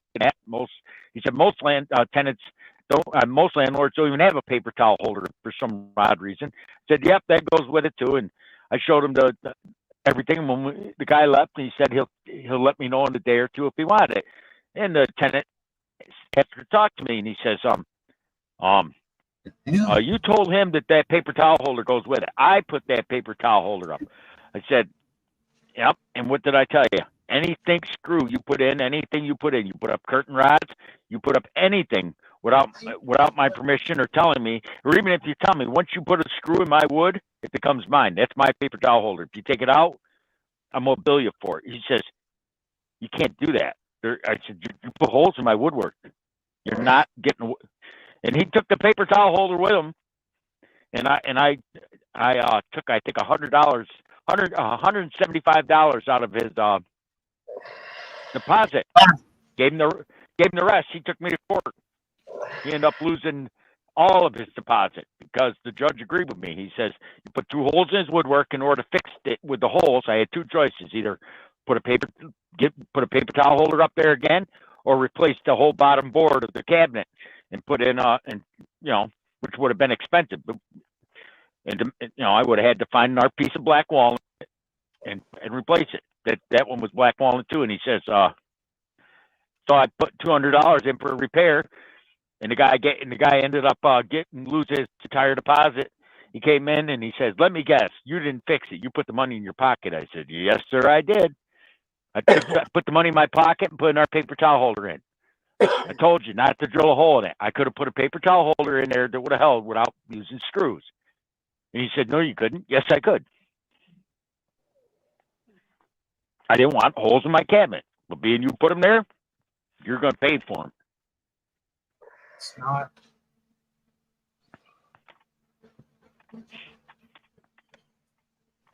That's the laser head. 3D print. See? Oh, yeah, okay. Oh. All right, gentlemen, I'm gonna go see what the wife's doing.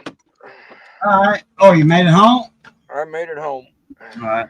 Well, I'm gonna get out of here. I'm over 3 hours. I didn't know I was over that long. Man, 2 hours. I was only supposed to go live 1.5 hours. I gotta conserve some of my hours for tomorrow, and the rest of the when I want to go live. So all right. Appreciate you coming in, Frosty. Briggs. Have a good one. Coming in. Yeah, I'm fixing the jet out too. So you want to say goodbye, y'all? Say bye to everybody, y'all. Have a good one, everybody. Be good to each other. Drive safe. All right, Briggs, your turn. Everybody behave. Have a good night. I'm going to go in and have a few drinks. There you go. All right, everybody. Appreciate y'all coming in. Good seeing y'all again. Briggs, Peter. Appreciate y'all coming up. David, Missy, Renegade, Rivendell, Michael Chesina, Elvis, and then Doctor Who. A few other people that was in here earlier. I can't remember the names. All right. Y'all know the routine is good being north of the grass. Y'all stay safe. Be that way. Be that way. Stay safe. Stay safe. Be that way. Anyway, love, peace, and crackling grease. Catch y'all later. Plutarch.